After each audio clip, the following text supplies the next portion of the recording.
Okay friends, ನಾನು Ranganath.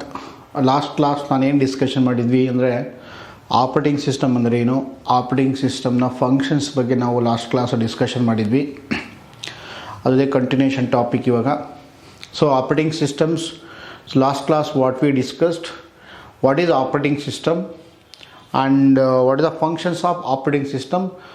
Last class I explained clearly. Now, so what are the main functions of operating system means memory management, process management, device management, file management, production and security. You have to remember all these functions of operating systems. These points are very important exam point of view. If you not remember at least explanations, those points is important. What are the functions of operating system is, there are main 5 functions. One is memory management, process management, device management, file management and protection and security. These are the major functions of operating systems. Today I will discuss types of operating systems. All of you understand what is operating system. Operating system is nothing but is interface between user and computers. Is act as an interface between user and computers. The operating system is a set of programs. Okay, the operating system is a set of programs. Is act as an interface between user and computers. Right? A set of programs which acts as an interface between user and computers. ಅಂದರೆ operating system ಎನ್ನುವುದು ಪ್ರೋಗ್ರಾಮ್ಗಳ ಒಂದು ಗುಂಪಾಗಿದ್ದು ಅದು ಬಳಕೆದಾರರು ಅಂದರೆ users. ನಾವು ಯಾರ್ಯಾರು users, ನಾವು ಯಾರ್ಯಾರು ಯೂಸ್ ಮಾಡ್ತೀವಿ ಕಂಪ್ಯೂಟರ್ಸ್ನ, ನಾವು all are called as users. ಅದನ್ನೇ ಬಳಕೆದಾರರ ಮತ್ತು ಕಂಪ್ಯೂಟರ್ ನಡುವೆ ಇಂಟರ್ಫೇಸ್ ಆಗಿ ಕಾರ್ಯನಿರ್ವಹಿಸುತ್ತದೆ. ಯಾವುದು ಆಪರೇಟಿಂಗ್ ಸಿಸ್ಟಮ್ ಬಳಕೆದಾರರು ಮತ್ತು ಕಂಪ್ಯೂಟರ್ ನಡುವೆ ಇಂಟರ್ಫೇಸ್ ಆಗಿ ಕಾರ್ಯನಿರ್ವಹಿಸುತ್ತದೆ. ಅದನ್ನೇ ಅಂತ ಕರಿತೀವಿ ನಾವು ಆಪರೇಟಿಂಗ್ ಸಿಸ್ಟಮ್ ಅಂತ ಕರಿತೀವಿ. So example of operating systems ನಾನು ಲಾಸ್ಟ್ ಕ್ಲಾಸ್ ನಿಮ್ಗೆ ಹೇಳಿದ್ದೀನಿ ಯಾವ್ದು ಬರ್ತವೆ. ಸೊ ವಿಂಡೋಸ್ ಬರುತ್ತೆ. ಫಸ್ಟ್ ಯಾರಾದರೂ ಕೇಳಿದ್ರೆ ನಿಮಗೆ ಫಸ್ಟ್ ಆಪರೇಟಿಂಗ್ ಸಿಸ್ಟಮ್ ಅಂತ ಯಾರಾದರೂ ಕೇಳಿದ್ರೆ just remember MS DOS. Microsoft disk operating system. Microsoft Disk Operating System. The first operating system is Microsoft Disk Operating System, nothing but MS-DOS. So next, Windows, right? Windows, Linux, Unix. An update version of Unix is called as Linux, Ubuntu, Fedora, right? iOS. So these are all etc. These are example of operating system. Okay, ಇವನ್ನೆಲ್ಲ ನಾವು ಉದಾಹರಣೆಗಳಂತ ಹೇಳ್ತೀವಿ. ಮತ್ತು ಇದರಲ್ಲಿ ನಾವು types ಮಾಡ್ಕೊಳ್ತೀವಿ. ಯಾವ್ಯಾವುದು operating ಸಿಸ್ಟಮ್ಸ್ನ ವಿಧಗಳು ಯಾವ್ಯಾವುದು. ಈಗ generally example of operating system ಅಂತಂದರೆ MS-DOS, ವಿಂಡೋಸು, ಲೈನಿಕ್ಸು, ಯುನಿಕ್ಸು, ಉಬಂಟು ನೀವು ಎಕ್ಸಾಂಪಲ್ ಕೊಡ್ಬೋದು. ಇದರಲ್ಲಿ ಮತ್ತೆ ನಾವು ಕ್ಲಾಸಿಫಿಕೇಷನ್ ಮಾಡ್ಕೊತೀವಿ. ಸೊ ನೀವು ವಿಂಡೋಸ್ ಓನ್ಲಿ 1 ಬರ್ತಿದ್ದೀರಾ ಅಂತಂದರೆ ಇದರಲ್ಲಿ ಮತ್ತೆ ವರ್ಷನ್ ಬರುತ್ತೆ. ವಿಂಡೋಸ್ 95 ಬರುತ್ತೆ, 98 ಬರುತ್ತೆ, 2000 ಬರುತ್ತೆ, XP ಬರುತ್ತೆ, ವಿಸ್ತಾ ಬರುತ್ತೆ, ಮತ್ತು 7 ವಿಂಡೋಸ್ 8. ನಾವು presently Windows 10 and Windows 11 you are using latest update versions Windows 11. What we are using present all desktops and laptops Windows 11. Okay, so ಇದರಲ್ಲಿ ಮತ್ತೆ ನಾವು ಕ್ಲಾಸಿಫಿಕೇಷನ್ ಮಾಡ್ಕೊಳ್ತೀವಿ. ಸೇನು ಟೈಪ್ಸ್ ಆಫ್ ಆಪರೇಟಿಂಗ್ ಸಿಸ್ಟಮ್ನ ಯಾವ್ಯಾವುದು discuss one by one. What are those ಅಂದರೆ first one single user operating systems. Single user operating system, single user OS ಅಂತ ತಗೊಳ್ತೀನಿ ನಾನು ಶಾರ್ಟ್ ಫಾರ್ಮಲ್ಲಿ. ಆಪರೇಟಿಂಗ್ ಸಿಸ್ಟಮ್ ಅಂದರೆ OS ಅಂತೀವಿ short form. Then multi-user operating system, multi-user operating system, multi-user operating systems. Okay, multi-user operating systems. Next, single user operating systems, multi-user operating systems. Third one, multi-programming operating systems, multi-programming operating system, multi-programming operating system. Next, multitasking operating system. Multitasking operating system. Next, distributed operating system. Distributed operating systems.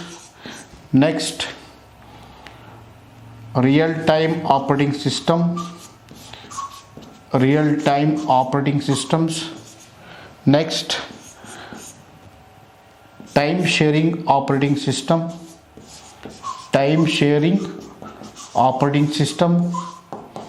Next, last one. Before there, last one, 8th one you can write network operating systems. ಇವು operating ಸಿಸ್ಟಮ್ನ ವಿಧಗಳು, ಅಂದರೆ types of operating systems. ನೀವು ನೋಡಿ friends, ನಿಮಗೆ ಗೊತ್ತಿರೋ ಹಾಗೆ ಕಾಮನ್ನಾಗಿ ನೀವು ಯಾವುದೇ ಟೆಕ್ಸ್ಟ್ ಬುಕ್ ಹೋಗಿದರೆ ಅಥವಾ ಯಾವ್ದಾದ್ರು ಕಾಂಪಿಟೇಟಿವ್ ಬುಕ್ಸ್ ನೀವು ಯಾವುದಾದ್ರು ಬ್ಯಾಂಕಿಂಗ್ ಎಕ್ಸಾಮ್ಸ್ ಬೇರೆ ಯಾವ್ದಾದ್ರು ಓದ್ತಾ ಇದ್ದರೆ ಜನರಲ್ಲ ನಿಮಗೇನು ಅನಿಸುತ್ತೆ, ಇದರ 2 ಟೈಪ್ಸ್ ಆಫ್ ಆಪರೇಟಿಂಗ್ ಸಿಸ್ಟಮ್ ಅಂತ ಮೆನ್ಷನ್ ಮಾಡಿರ್ತಾರೆ ಯಾವುದೇ ಮ್ಯಾಗ್ಝಿನಲ್ಲಿ ನೀವು ಓದ್ಕೊಳ್ಬೇಕಾದ್ರೆ ಯಾವುದೇ ಕಾಂಪಿಟೇಟಿವ್ ಬುಕ್ಸ್ ಆಗಲಿ. ಬಟ್ ಆ್ಯಕ್ಚುಲಿ ನೀವು ಕಂಪ್ಲೀಟ್ ಟೈಪ್ಸ್ ತೊಗೊಂಡ್ರೆ ನಾವು ಈ ಥರ ಡಿವೈಡ್ ಮಾಡ್ಕೊತೀವಿ ಆಪರೇಟಿಂಗ್ ಸಿಸ್ಟಮ್ಸಲ್ಲಿ. Single user operating system, multi threading operating system, multiprogramming operating system, multi-user operating systems, distributed operating systems, real-time operating systems, then time-sharing operating systems, then network operating systems. Okay, ಹಾಗಾದರೆ ನಾವು ಏನು ಓದ್ಕೊಳ್ಬೇಕು sir? ಇವು types you have to remember all these types. Plus ನಿಮಗೆ exam point of ಏನು ಕೇಳ್ಬೋದು ಅಂದರೆ ಇದರಲ್ಲಿ ನಿಮಗೆ ಉದಾಹರಣೆಗಳು ಕೇಳ್ತಾನೆ. ಈ ಟೈಪ್ಸ್ ಏನಿದ್ದಾವೆ ನಿಮಗೆ ಎಕ್ಸ್ಪ್ಲನೇಷನ್ ಕೇಳೋದಿಲ್ಲ, ನಿಮಗೆ ಎಕ್ಸಾಮ್ ಪಾಯಿಂಟ್ ಆಫ್ ಇದು ಎಕ್ಸಾಂಪಲ್ ಈಸ್ ಮೋಸ್ಟ್ ಇಂಪಾರ್ಟೆಂಟ್. ಯಾವುದೇ ಕಾಂಪಿಟೇಟಿವ್ ಎಕ್ಸಾಮ್ಸಲ್ಲಿ GroupC ಆಗಲಿ, PDO ಆಗಲಿ, ಬ್ಯಾಂಕಿಂಗ್ ಆಗಲಿ, ನೀವು ಇದರಲ್ಲಿ ಉದಾಹರಣೆಗಳು ನೋಡ್ಕೊಳ್ಬೇಕಾಗುತ್ತೆ. ಇದರಲ್ಲಿ ತುಂಬ ಇಂಪಾರ್ಟೆಂಟ್. ನಾನು ಬ್ರೀಫಾಗಿ ಎಕ್ಸ್ಪ್ಲೇನ್ ಮಾಡ್ತೀನಿ, ಇದ್ರ ಬಗ್ಗೆ ಉದಾಹರಣೆಗಳನ್ನು ಬರೆಸ್ತೀನಿ. ಓಕೆ, ನೋಡಿ, you discuss one by one briefly. You take first single user operating systems.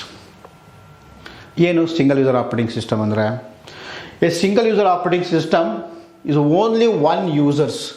only one user can interact at a time. That is called as single user operating system. Only one person can interact. That is single user operating system. Okay, what is the best example of single user operating system is MS-DOS. I told beginning only, MS-DOS is the disk operating system. Windows 9X, okay, Windows 95, again Windows 98, again Windows NT. NT means new technology. Windows 2000, Windows XP, next Windows Vista. ನೋಡಿ ಸ್ನೇಹಿತರೆ, ಇದು Windows Vista ಬಂತು, but ಅದೇನಾಯಿತು, problem ಆಗಿ ಕೆಲವೊಂದು ಯಾವುದೇ ಒಂದು softwares install ಮಾಡಿಕೊಂಡ್ರೆ ಅದು unable to install that. Windows Vista, Windows XP ಆದಮೇಲೆ ಇಂಟ್ರೊಡ್ಯೂಸ್ ಮಾಡಿದ ವಿಂಡೋಸ್ ವಿಸ್ತಾ, ಅದು ಪ್ರಾಬ್ಲಮ್ ಆಯಿತು. Actually Windows Vista not successful that Vista operating systems. ಅದ್ರ ಬದಲಾಗಿ ಏನು ಮಾಡಿದ್ರು, ನೆಕ್ಸ್ಟು ವಿಂಡೋಸ್ 7ನ ಇಂಟ್ರೊಡ್ಯೂಸ್ ಮಾಡಿಕೊಂಡ್ರು. Windows Vista once up a time Windows XP ಆದಮೇಲೆ ಬಂದಿದ್ದು ವಿಂಡೋಸ್ ವಿಸ್ತಾ. ಅದು ಕೆಲವೊಂದು ಸಾಫ್ಟ್ವೇರ್ಸ್ ಏನಾದ್ರು ಇನ್ಸ್ಟಾಲ್ ಮಾಡೋಕ್ಕೋರೆ ಎರರ್ ಬರೋದು, ಅದು ಪ್ರಾಬ್ಲಮ್ ಆಯಿತು. ಅವಾಗ there are more problems. Okay, ಅವಾಗ ಮತ್ತೆ ಅದನ್ನು ಅಪ್ಡೇಟ್ ಮಾಡಿ ಮತ್ತೆ ವಿಂಡೋಸ್ 7 ಅಂತ ಮಾಡಿಕೊಂಡ್ರು. ಅದಾದಮೇಲೆ ನೆಕ್ಸ್ಟ್ ವಿಂಡೋಸ್ 8, ವಿಂಡೋಸ್ 10, ವಿಂಡೋಸ್ 11. ಈಗ ನಾವು ವಿಂಡೋಸಲ್ಲಿ ತೊಗೊಂಡ್ರೆ ಲೇಟೆಸ್ಟ್ ಈಗ ನಾವು ಪ್ರೆಸೆಂಟ್ ಯೂಸ್ ಮಾಡ್ತಾ ಇರೋದು ವಿಂಡೋಸ್ 11. ಅಂದರೆ ವಿಂಡೋಸಲ್ಲಿ ಇವೆಲ್ಲ versions: Windows 95, Windows 98, Windows 2000, Windows NT, Windows XP, Windows 7, Windows 8, Windows 10 and Windows 11. Latest it is Windows 11. So all examples belongs to single user operating systems. ಇವೆಲ್ಲ ಬಂದ್ಬಿಟ್ಟು ನಾವು ಸಿಂಗಲ್ ಯೂಸರ್ ಆಪರೇಟಿಂಗ್ ಸಿಸ್ಟಮ್ಸ್ಗೆ ಉದಾಹರಣೆ ಅಂತ ಹೇಳ್ತೀವಿ ಸ್ನೇಹಿತರೆ.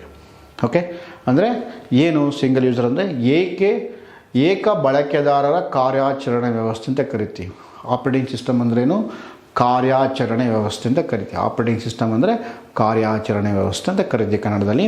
ಅಂದರೆ ಏಕ ಬಳಕೆದಾರರ ಕಾರ್ಯಾಚರಣೆ ವ್ಯವಸ್ಥೆ ಅಂದ್ರೇನು? ಒಬ್ಬ ಬಳಕೆದಾರರು ಮಾತ್ರ ಒಂದು ಸಮಯದಲ್ಲಿ ಬಳಸಬಹುದು. Only one person can interact, nothing but only one person can sit and work. That is called single. ನಾವು what we are using present systems, okay, ಆ desktop or laptop, the best example of single user operating systems. ನಾವೇನು use ಮಾಡ್ತೀವಿ systems ಇವಾಗ Windows use ಮಾಡ್ಕೊಂಡು ನಾವು practice ಮಾಡ್ತೀವಲ್ಲ, so ಅದೆಲ್ಲ ಬಂದ್ಬಿಟ್ಟು best example of single user operating systems. Okay, ಅದು MS-DOS, Windows 9, okay, Windows 9, Windows 95, Windows 2000, Windows XP 7, 8, 11, okay, ಇವೆಲ್ಲ ಬಂದ್ಬಿಟ್ಟು ಏನು, so the best example of single user operating systems.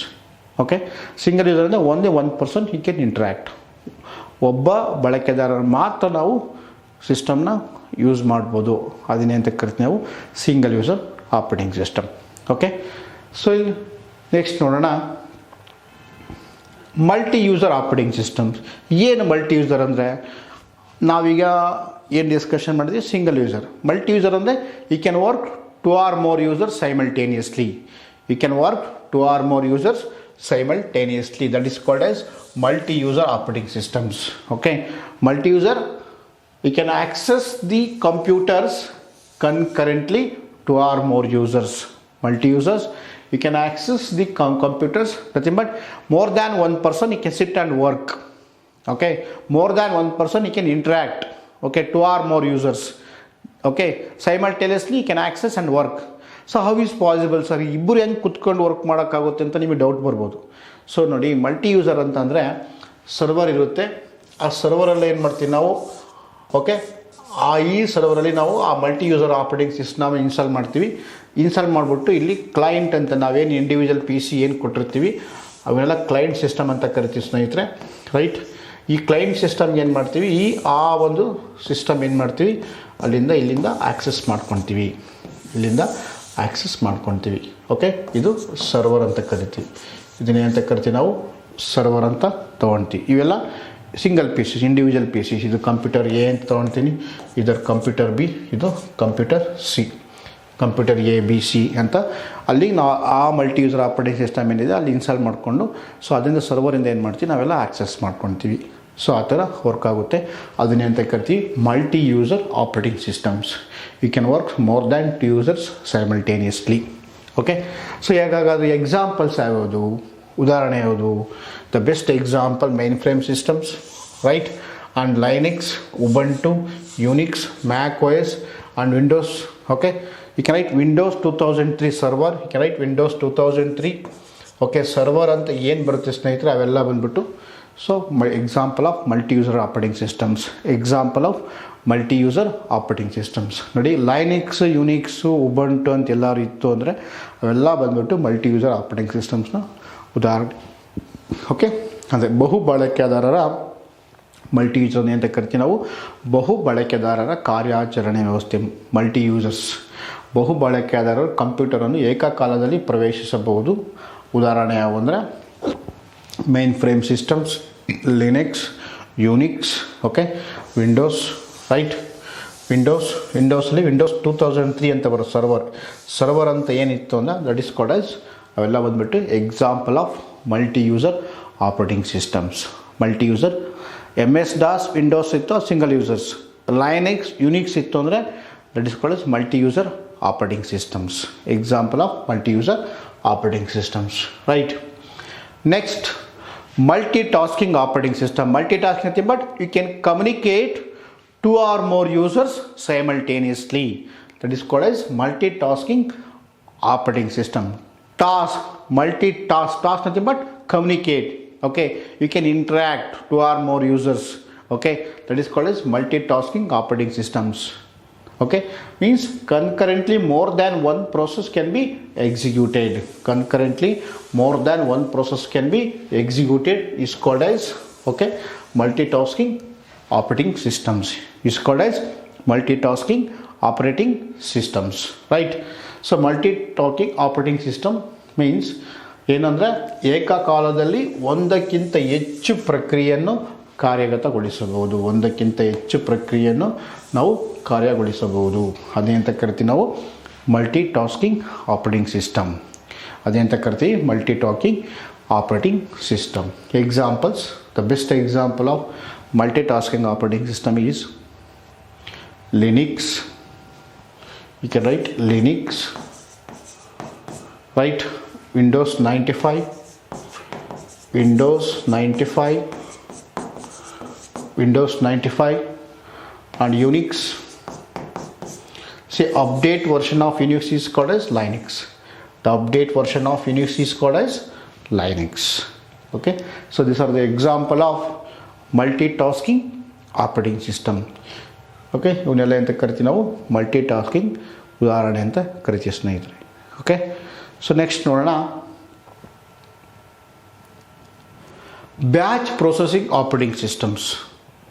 ತುಂಬ ಇಂಪಾರ್ಟೆಂಟು, ಎಕ್ಸಾಮಲ್ಲಿ 2-3 ಸಲ ಕ್ವಶನ್ ಆಗಿದೆ ಈ ಟಾಪಿಕ್ ಮೇಲೆ. ಬ್ಯಾಚ್ ಆಪರೇಟಿಂಗ್ ಸಿಸ್ಟಮ್ಸ್ ಅಂದರೆ ಓಕೆ, ಏನು ಬ್ಯಾಚ್ ಆಪರೇಟಿಂಗ್ ಸಿಸ್ಟಮ್ ಅಂದರೆ ಬ್ಯಾಚ್ ವೈಸು ಪ್ರೋಸೆಸ್ ಮಾಡ್ತಾ ಇರುತ್ತೆ, ಅದಕ್ಕೋಸ್ಕರ ಅಂತ ಕರಿತೀವಿ ನಾವು ಬ್ಯಾಚ್ ಆಪರೇಟಿಂಗ್ ಸಿಸ್ಟಮ್ ಅಂತ ಹೇಳ್ತೀವಿ ಸ್ನೇಹಿತರೆ.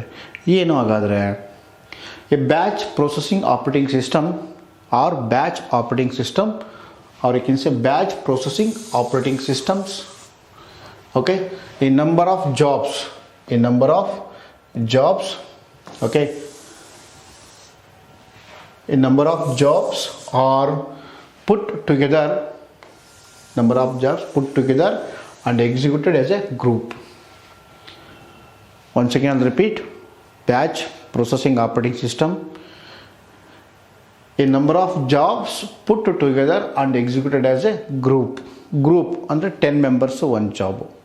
ಈಗ ನಾವು ಒಂದು ಗ್ರೂಪ್ ಮಾಡ್ಕೊಳ್ತೀವಿ ಅಂತೀವಲ್ಲ, 5 ಮೆಂಬರ್ಸ್ ಒಂದು ಗ್ರೂಪು ಅಥವಾ 8 ಮೆಂಬರ್ಸ್ ಒಂದು ಗ್ರೂಪ್, 10 ಮೆಂಬರ್ಸ್ ಒಂದು ಗ್ರೂಪು, ಗ್ರೂಪ್ ವೈಸ್ ನಾವೇನು ಎಂಟ್ರಿ ಆಗ್ತೀವಲ್ಲ ಅದೇ ರೀತಿ ಇಲ್ಲಿ ಆ ಒಂದೊಂದು ಜಾಬ್ಸ್ ಸಿಂಗಲಾಗಿ ಎಂಟ್ರಿ ಆಗೋ ಬದಲು ಏನು ಮಾಡುತ್ತೆ, ಒಂದು ಗ್ರೂಪ್ ಮಾಡಿಕೊಂಡು ಒಂದು ಬ್ಯಾಚ್, 10 ಮೆಂಬರ್ಸ್ ಒಂದು ಬ್ಯಾಚ್, 5 ಮೆಂಬರ್ಸ್ ಒಂದು ಬ್ಯಾಚ್, ಆ ಥರ ಜಾಬ್ಸ್ನ ಪ್ರೋಸೆಸ್ ಮಾಡುತ್ತೆ.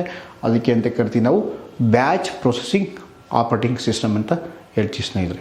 Right, batch processing operating system ಇದೆ. But in batch processing operating system a number of jobs put together and executed as a group. Right, ಹಾಗಾದ್ರೆ ಎಲ್ಲಿ ಯೂಸ್ ಮಾಡ್ತೀವಿ ಜಾಸ್ತಿ ಇವನ್ನ? Okay, what are the uses, where, what are the applications use in which areas you are using in batch processing operating system is mainly you are used in payroll systems, bank invoice systems, transaction process, daily report, research segment and billing systems. The mainly used in batch processing system is okay, payroll systems, bank invoice systems, transaction process, daily report, research segment and billing systems. These are the areas you are using a batch processing systems. Payroll ಅಲ್ಲಿ use ಮಾಡ್ತೀವಿ, bank ಸಿಸ್ಟಮಲ್ಲಿ use ಮಾಡ್ತೀವಿ, transaction ಪ್ರೊಸೆಸಲ್ಲಿ use ಮಾಡ್ತೀವಿ, daily ರಿಪೋರ್ಟಲ್ಲಿ use ಮಾಡ್ತೀವಿ, research ಸೆಗ್ಮೆಂಟಲ್ಲಿ use ಮಾಡ್ತೀವಿ ಮತ್ತು billing ಸಿಸ್ಟಮಲ್ಲಿ use ಮಾಡ್ತೀವಿ. Okay, ಅದನ್ನು ಬಿಟ್ಟು ಇನ್ನೇನು ಕೇಳ್ಬೋದು ನಮಗೆ ಎಕ್ಸಾಮಲ್ಲಿ ಅಂದರೆ ಮೋಸ್ಟ್ ಇಂಪಾರ್ಟೆಂಟು ಎಕ್ಸಾಂಪಲ್ಸ್, ಉದಾಹರಣೆ ತುಂಬ ಇಂಪಾರ್ಟೆಂಟ್. ಹಾಗಾದರೆ ಯಾವ್ಯಾವ ಸಿಸ್ಟಮ್ಸ್ ಯಾವ್ಯಾವುದು ಬ್ಯಾಚ್ ಪ್ರೊಸೆಸಿಂಗ್ ಯಾವ್ಯಾವುದು? IBM ಸಿಸ್ಟಮ್ ಮತ್ತು IBM ಸಿಸ್ಟಮ್ 360 ನೋಡಿ ಸ್ನೇಹಿತರೆ, ಇದು ತುಂಬ ಇಂಪಾರ್ಟೆಂಟ್. ಇದು ಮೊನ್ನೆ ಟೀಚರ್ಸ್ ಎಕ್ಸಾಮಲ್ಲಿ ನಿಮಗೆ ಈ ಕ್ವಶನ್ ಬಂದಿದೆ. ಈ ಕ್ವಶನ್ಸು ಈ ಸಿಸ್ಟಮ್ಸ್ನ ಕೇಳಿದ್ದಾರೆ, IBM ಸಿಸ್ಟಮ್ 360 ಅಂತ. IBM system 360. These are the example of batch processing operating systems. ಈ batch processing operating system, batch operating ಸಿಸ್ಟಮ್ನಲ್ಲಿ ಅಂದರೆ ಸಂಸ್ಕರಣಾ ಕಾರ್ಯಾಚರಣೆ, ಬ್ಯಾಚ್ ಪ್ರೊಸೆಸಿಂಗ್ ಅಂದರೆ ಸಂಸ್ಕರಣಾ ಕಾರ್ಯಾಚರಣೆ ವ್ಯವಸ್ಥೆಯಲ್ಲಿ ಹಲವಾರು ಉದ್ಯೋಗಗಳನ್ನು ಒಟ್ಟುಗೂಡಿಸಿ ಗುಂಪಾಗಿ ಕಾರ್ಯಗತಗೊಳಿಸಲಾಗುತ್ತದೆ. ಅದಕ್ಕೆ ಅಂತ ಕರಿತೀವಿ ನಾವು batch processing operating systems. Batch processing operating systems. Right, we move on to the next. MOS, Multitasking Operating Systems. Okay, ಸ್ನೇಹಿತರೆ ಆಲ್ರೆಡಿ ಹೇಳಿದ್ದೀನಿ, once again I'll repeat. Multitasking, it supports running multiple tasks or process simultaneously. This type of operating system is called as multitasking operating systems. ಏಕಕಾಲದಲ್ಲಿ ಬಹು ಕಾರ್ಯಗಳು ಅಥವಾ ಪ್ರಕ್ರಿಯೆಗಳು ನಡೆಸುವುದನ್ನು ಬೆಂಬಲಿಸುತ್ತದೆ. ಈ ರೀತಿಯ ಆಪರೇಟಿಂಗ್ ಸಿಸ್ಟಮ್ ಹೆಚ್ಚಿನ ಡೆಸ್ಕ್ಟಾಪ್ ಮತ್ತು ಲ್ಯಾಪ್ಟಾಪ್ ಕಂಪ್ಯೂಟರ್ಗಳಲ್ಲಿ ಕಂಡುಬರುತ್ತವೆ. ಯಾವುದು? Multitasking operating system.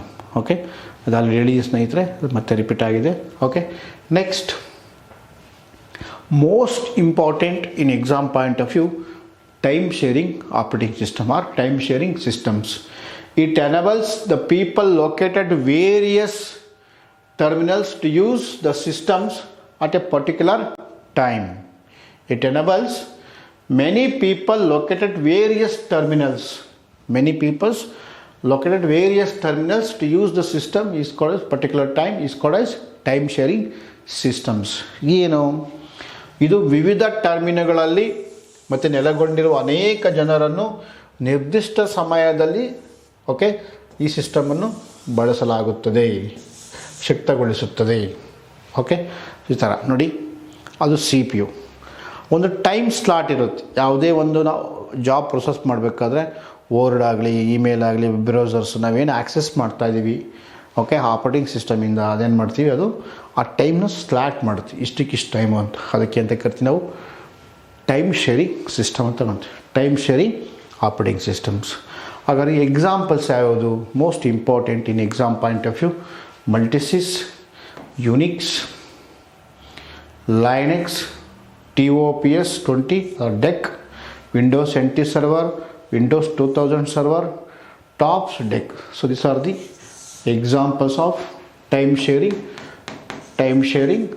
right operating system, time sharing operating systems, time sharing operating systems. Okay friends, next ನೋಡೋಣ, very important, real time operating systems. Very important for exam point of view. What do you mean real time? The quickly and predictably respond to the events in a predetermined time. The example of the real time operating system are airline traffic control systems, command control systems, right, airlines reservation systems, art pacemaker, network multimedia systems or robots, right? So these are the various examples of real-time operating systems. Real-time operating systems. Once again repeat, what is real-time? The quickly and predictably respond to the events in a predetermined time. Predetermined time is called as real-time operating systems. ಹಾಗಾದ್ರೆ ಎಲ್ಲಿ use ಮಾಡ್ತೀವಿ ಇವನ್ನ ಜಾಸ್ತಿ real time operating systems? Exam point of very important. Airlines ವಿಮಾನ ಸಂಚಾರ ನಿಯಂತ್ರಣ ವ್ಯವಸ್ಥೆಯಲ್ಲಿ use ಮಾಡ್ತೀವಿ. ಕಮ್ಯಾಂಡ್ ಕಂಟ್ರೋಲ್ ಸಿಸ್ಟಮ್ಸ್, ಏರ್ಲೈನ್ ಕಾಯ್ದಿರಿಸುವಿಕೆ ವ್ಯವಸ್ಥೆ ಅಂದರೆ ಟಿಕೆಟ್ ರಿಸರ್ವೇಷನ್ಸ್, ಹೃದಯ ಫೇಸ್ಮೇಕರ್ಸ್, heart ಫೇಸ್ಮೇಕರ್ಸ್, network and multimedia systems and robot and military applications ಅಲ್ಲಿ ಯೂಸ್ ಮಾಡ್ತೀವಿ. ಕೈಗಾರಿಕಾ ನಿಯಂತ್ರಣ ಯೂಸ್ ಮಾಡ್ತೀವಿ. and industrial controls and military applications. These are the areas you are using real time operating systems. It's very important for exam point of view. Very important for in exam point of view, real time operating systems. Airline traffic control systems, command control systems, airline reservation systems, art pacemaker, network multimedia systems and robots. So these are the examples of real time. Means nothing but which are the areas you are using real time operating systems. ಹಾಗಾದರೆ ಉದಾಹರಣೆ ಯಾವುದು ಬರುತ್ತೆ? Linux, OS, LYNX. Remember, ಈ example ತುಂಬ important ಸ್ನೇಹಿತರೆ. ಇದು LYNX. LYNX and Windows CE and HP RT. These are the three examples of LYNX, not LINUX. This is LYNX. Then Windows CE and HP RT, and one more HP RT. So these are the example of real time operating systems.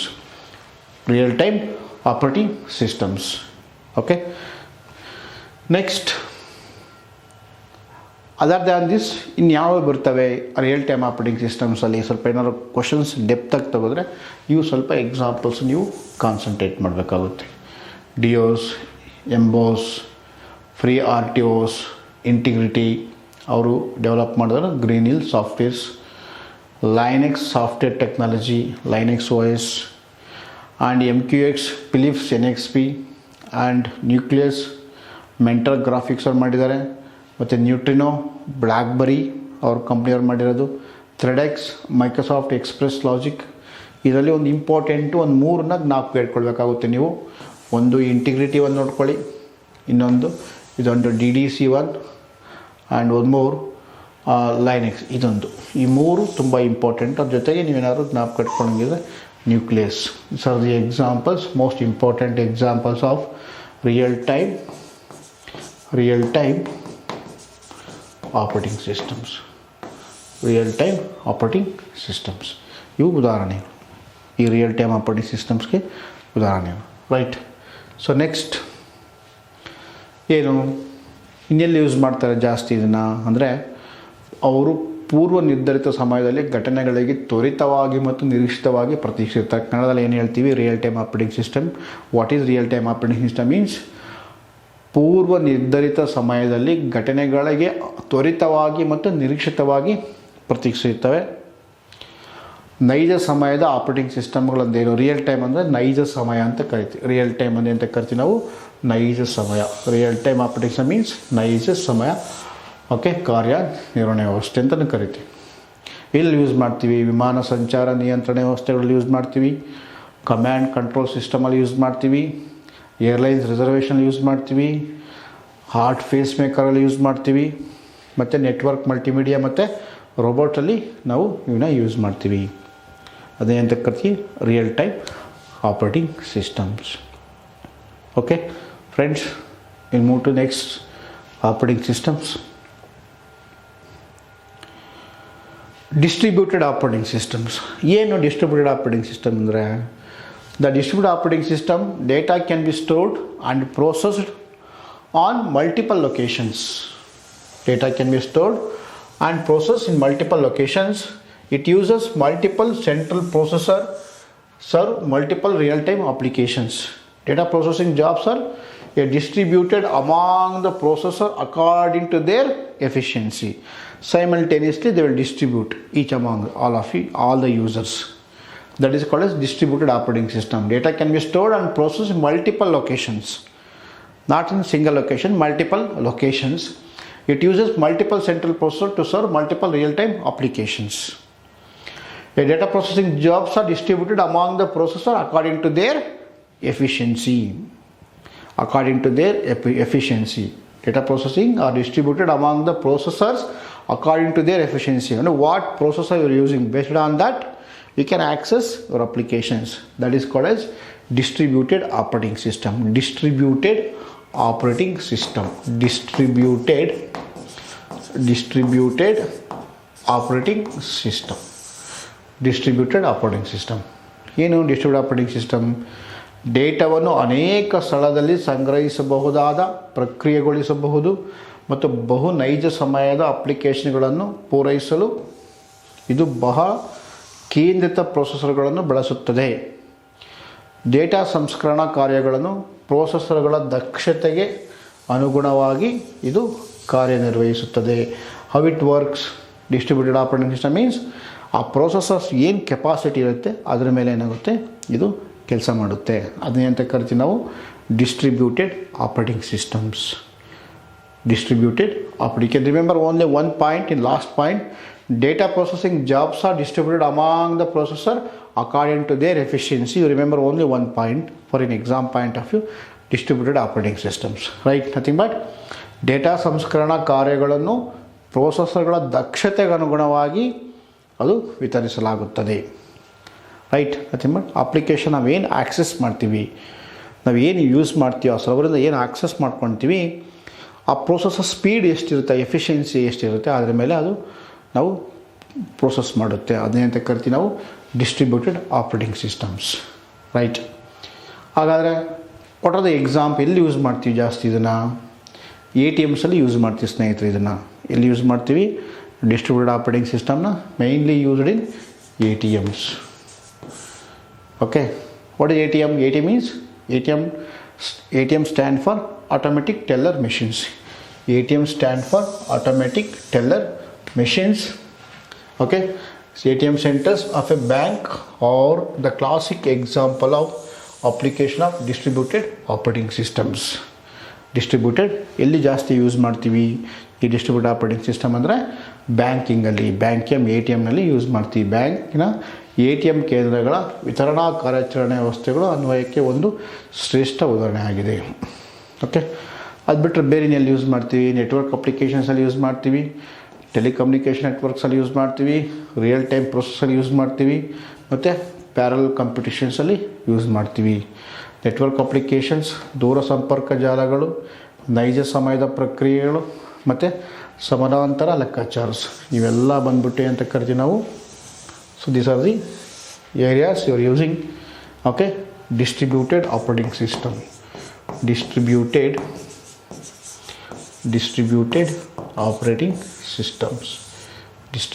Operating systems right. ಒಂದು network ಅಪ್ಲಿಕೇಶನ್ಗಳಲ್ಲಿ ಮತ್ತು ದೂರ ಸಂಪರ್ಕ ಜಾಲಗಳಲ್ಲಿ use ಮಾಡ್ತೀವಿ, ಮತ್ತು ನೈಜ ಸಮಯದ ಪ್ರಕ್ರಿಯೆ ಅಂತಂದರೆ ರಿಯಲ್ ಟೈಮ್ ಪ್ರೋಸೆಸಲ್ಲಿ ಯೂಸ್ ಮಾಡ್ತೀವಿ, ಮತ್ತು ಸಮಾನಾಂತರ ಲೆಕ್ಕಾಚಾರ ಅಂತೀವಿ, ಪ್ಯಾರಲಲ್ ಕಂಪ್ಯೂಟೇಷನ್ ಅಂತೀವಿ, ಅಲ್ಲೆಲ್ಲ ಇಲ್ಲಿ ನಾವು ಯೂಸ್ ಮಾಡ್ತೀವಿ. ಯಾವುದನ್ನು distributed operating systems. This is the classic example of distributed operating systems. Right. Next, ನೋಡಿ ಸ್ನೇಹಿತರೆ, ಇಷ್ಟುವರೆಗೆ ಏನು ಡಿಸ್ಕಷನ್ ಮಾಡಿದ್ವಿ ಅವೆಲ್ಲ ಬಂದ್ಬಿಟ್ಟು ಏನು types of operating systems. Okay, apart from that distributed, the last one is the network operating systems. Okay, network operating systems examples ಯಾವುವು ಅಂದರೆ, you have to remember Windows NT ಬರುತ್ತೆ, ಜೊತೆಗೆ ಲೈನೆಕ್ಸ್ ಅಥವಾ Unix. You have to remember. So this are the examples of okay network operating systems: Linux, Unix, Windows NT. Okay, ಇವೆಲ್ಲ ಬಂದ್ಬಿಟ್ಟು network operating systems. Network ಅಂದರೆ we connect 2 or more computers simultaneously. Okay, interconnect 2 or more autonomous computers is called as network. Right, network nothing but we connect 2 or more computers using a media. The wire or wireless is called as networks. Right, we discuss in separate topic for network concepts, but here our network operating systems, example of network operating system means Linux, Unix, and next Windows NT. Windows NT means Windows New Technology. NT stands for New Technology. Okay, so these are the types of operating system. Once again I'll repeat: single user operating system, multi-user operating system, multitasking operating systems, real time operating systems, time sharing operating systems, distributed operating systems. Right, next network operating systems. So these are the types. Friends, in exam point of view, all of you remember, ನೀವು ಜ್ಞಾಪಕ ಇಟ್ಕೊಳ್ಬೇಕಾಗಿರೋದು ಏನಪ್ಪ ಅಂದರೆ, windows ಡಾಸು ಬಂದರೆ single users. ನಾನು ಸಿಂಪಲಾಗಿ ಒಂದು ವರ್ಡಲ್ಲಿ complete ಮಾಡ್ತೀನಿ. Windows DOS ಅಂತ ಏನಾದ್ರು ಇತ್ತು ಅಂದರೆ, ವಿಂಡೋಸ್ 95 ಆಗಲಿ, 98 ಆಗಲಿ, XP ಆಗಲಿ, 2000 ಆಗಲಿ, 7 ಆಗಲಿ, 11 ಆಗಲಿ, ಅವೆಲ್ಲ ಬಂದ್ಬಿಟ್ಟು single user operating systems. Multi user ಅಥವಾ ಮಲ್ಟಿ ಟಾಸ್ಕಿಂಗ್ ಅಂತ ಬಂತು ಅಂದರೆ Linux, Unix. Linux, Unix almost ಎಲ್ಲ ಬೇರೆ ಟೈಪ್ಸ್ಗೆಲ್ಲ ನಾವು ಯೂಸ್ ಮಾಡ್ಕೊತೀವಿ. ಬೇರೆ ಟೈಪ್ಸ್ಗೆಲ್ಲ ನಾವು Linux, Unix, Linux both are same. Update version of Unix is called as Linux. Ubuntu ಆಗಲಿ, ಫೆಡರಲಾ ಇವೆಲ್ಲ ಬಂದ್ಬಿಟ್ಟು the multi user multi tasking operating systems. Okay, right. The next most important topic is computer language. What is computer language? All are now presently we are using high level language. What we are using the present, the English like language is called as high level language. Right, so what are the types of computer language? We'll discuss one by one. Before that, you have to understand programming language is a set of rules called as syntax, which is user has to follow to instruct the computer what operations are to be performed, is called as computer language. A programming language or computer language is a set of rules called syntax which the user has to follow to instruct the computer what operation to be performed, is called as programming language. ಏನು programming ಭಾಷೆಯು syntax ಎಂದು ಕರೆಯಲ್ಪಡುವ ನಿಯಮಗಳ ಒಂದು ಗುಂಪಾಗಿದ್ದು ಬಳಕೆದಾರರ ಯಾವ ಕಾರ್ಯಾಚರಣೆಯನ್ನು ನಡೆಸಬೇಕು ಎಂಬುದನ್ನು ಗಣಕಯಂತ್ರಕ್ಕೆ ಬೋಧಿಸುತ್ತದೆ. ಅದೇ ಅಂತ ಕರಿತೀವಿ ನಾವು. What is computer programming language means, programming ಭಾಷೆಯು ಸಿಂಟ್ಯಾಕ್ಸ್ ಎಂದು ಕರೆಯಲ್ಪಡುವ ನಿಯಮಗಳ ಒಂದು ಗುಂಪಾಗಿದ್ದು ಬಳಕೆದಾರರ ಯಾವ ಕಾರ್ಯಾಚರಣೆ ನಡೆಸಬೇಕು ಎಂಬುದನ್ನು ಗಣಕಯಂತ್ರಕ್ಕೆ ಬೋಧಿಸುತ್ತದೆ. ಅದಕ್ಕೆ ಅಂತ ಕರಿತೀವಿ ನಾವು ಕಂಪ್ಯೂಟರ್ ಲ್ಯಾಂಗ್ವೇಜ್, ಭಾಷೆ ಅಂತ ಕರಿತೀವಿ. ಕಂಪ್ಯೂಟರ್ ಭಾಷೆಗಳು ಹಾಗಾದರೆ ಯಾವ್ಯಾವ ಬರ್ತವೆ? Most important computer languages, there are two types. One is low level language, one is low level language, one is low level language. Under low level language again will be classified into machine language. ಉದಾಹರಣೆ ಯಾವುದು? Low level language, machine language. The second one is assembly language. The second one is assembly language. The second one is assembly language. The next is high level language. High level language. High level language. Right. In high level language again it will be classified into general purpose high level language and specific purpose high level language. Okay, there are two types of programming language. One is low level language and high level language. The low level language, example of low level language, machine language and assembly language.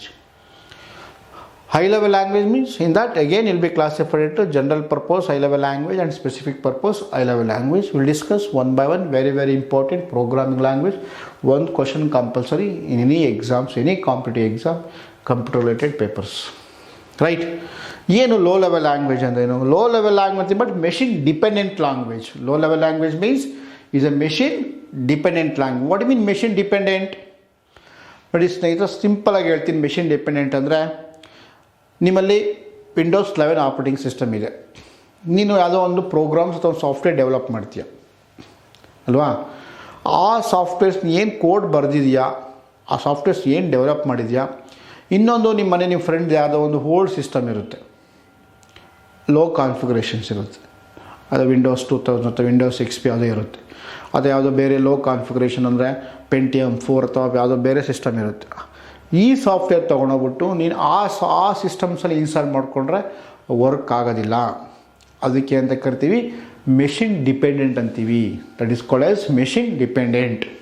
ನೀನು ಯಾವ system ಯಾವ configurations ನೀನು develop ಮಾಡಿದ್ಯಾ, ಆ code ಏನು develop ಮಾಡಿದ್ಯಾ ಅಥವಾ ಆ ಸಾಫ್ಟ್ವೇರ್ಸ್ ನೀನು ರೆಡಿ ಮಾಡಿದ್ಯಾ, ಆ ಸಿಸ್ಟಮ್ ಮಾತ್ರ ಅದೇ ಕಾನ್ಫಿಗರೇಷನ್ನು ಮಾತ್ರ ಸಪೋರ್ಟ್ ಮಾಡುತ್ತೆ, ಇಲ್ಲ ಅಂದರೆ ಸಪೋರ್ಟ್ ಮಾಡೋದಿಲ್ಲ. ಅದಕ್ಕೆ ಅಂತ ಕರಿತೀವಿ ಮೆಷಿನ್ ಡಿಪೆಂಡೆಂಟ್ ಅಂತ ಕರಿತೀವಿ. Machine dependent.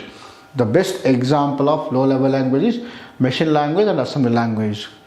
ಏನು ಮೆಷಿನ್ ಲ್ಯಾಂಗ್ವೇಜ್ ಅಂದರೆ, machine how will understand?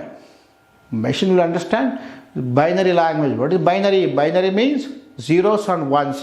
The binary language is zeros and ones. Machine will understand only in binary language. Okay. Assembly language we'll discuss later. Okay. We'll discuss one by one. First we'll take low level language. In low level language, okay, the first one is machine level language. ಏನಂತ ಕರಿತೀವಿ machine level ಲ್ಯಾಂಗ್ವೇಜ್ಗೆ? ನಾವು ಯಂತ್ರ ಮಟ್ಟದ ಭಾಷೆಯಿಂದ ತಗೊಳ್ತೀವಿ. ಏನು machine level language ಅಂದರೆ zeros and one, binary language. Okay, 01 01 01 10 11 01 01 10 10 111. Okay, ಇದನ್ನೇ ಅಂತ ಕರಿತೀವಿ ನಾವು machine language. A binary language. Binary means zeros and ones. Zeros and ಒನ್ಸ್ಗೆ ಅಂತ ಕರಿತೀವಿ ನಾವು ಬೈನರಿ ಲ್ಯಾಂಗ್ವೇಜ್ ಅಂತ ಕರಿತೀವಿ. System will understand binary. My language is, I am a computer, my language is 01 01 01 01. Whatever you speak, whatever you write, finally system will understand binary. that is called as machine language. Okay, ಹಾಗಾದ್ರೆ assembly language ಅಂದರೆ ಏನು ನೋಡಿ. ಈ machine language ಏನಿದೆ, how can remember these instruction 01010101, ಈ board ತುಂಬ 0100 ಅಂತ ಬರೆದ್ರೆ ಹೆಂಗೆ ಹೌ ಟು ರಿಮೆಂಬರ್? ನೀವು ಯಾಕೆ ಜ್ಞಾಪಕ ಇಟ್ಕೊಳ್ತೀರಿ? ಏನಾದ್ರು ಪ್ರಾಬ್ಲಮ್ಸ್ ಬಂತು ಅಂದರೆ, ಏನಾದ್ರು ಎರರ್ಸ್ ಬಂತು ಅಂದರೆ, very difficult to remembers these instructions binary format. Okay, and also if you got any problems, very difficult to find out the errors and difficult to solve these instructions. Overcome this drawback, these machine instructions, you are writing the one more language that is called as assembly language.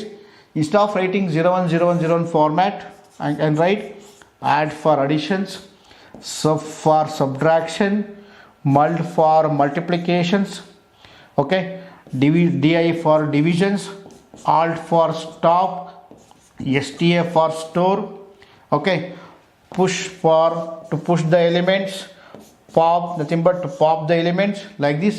A symbolic instruction of a machine instruction is called as assembly language. A symbolic instruction like this, a symbolic instruction of a machine language is called as assembly language. ನೋಡಿ, ಈ ಥರ ನೀವು 010101 format out you remember, ಎಷ್ಟು ಜ್ಞಾಪಕ ಅಂತ ಇಟ್ಕೊಳ್ತೀರಾ? Very difficult to remember these instruction, machine instruction.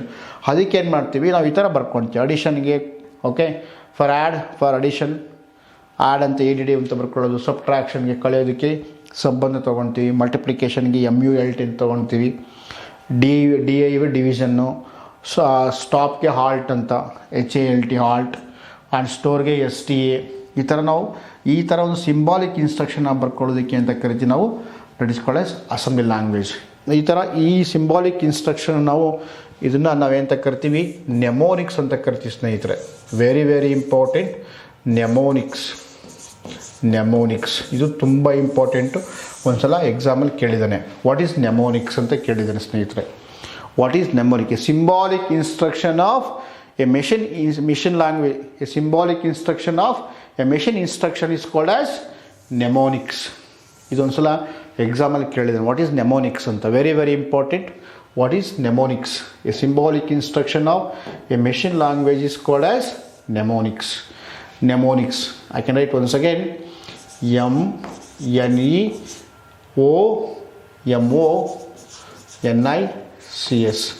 MENOMONICS, mnemonics. ಇಲ್ಲಿ M silent, ಇದು ನೆಮೋನಿಕ್. A symbolic instruction of an assembly language is called as a symbolic instruction of a machine language is called as assembly language. But finally system will understand in binary only. ನೀವು ಈ ಥರ ಬರೆದು ಸಮೇತ finally ಅದೇನು ಮಾಡುತ್ತೆ system, ಅದು 010101 ಫಾರ್ಮ್ಯಾಟಲ್ಲೇ ಅದು ಅರ್ಥ ಮಾಡ್ಕೊಳ್ಳೋದು. ಬಟ್ ಯಾಕೆ ಅರ್ಥ ಮಾಡ್ಕೊಳ್ಳುತ್ತೆ, ಹೆಂಗೆ ಕನ್ವರ್ಟ್ ಮಾಡ್ಕೊಳ್ಳುತ್ತೆ ಅಂದರೆ, ಸಪ್ರೇಟ್ ನಾವು ಲ್ಯಾಂಗ್ವೇಜ್ ಟ್ರಾನ್ಸ್ಲೇಟ್ರ್ ಯೂಸ್ ಮಾಡ್ತೀವಿ. ಆ ಲ್ಯಾಂಗ್ವೇಜ್ ಟ್ರಾನ್ಸ್ಲೇಟ್ರು ಇದಾದಮೇಲೆ ಎಕ್ಸ್ಪ್ಲೈನ್ ಮಾಡ್ತೀನಿ ನಾನು.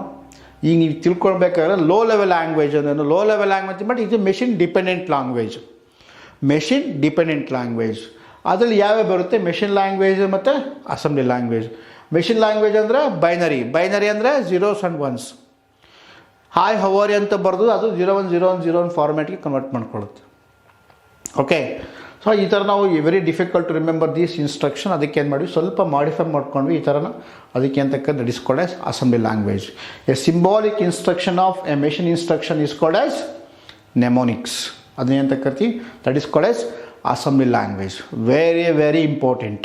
Okay, next will move to next programming language, that is.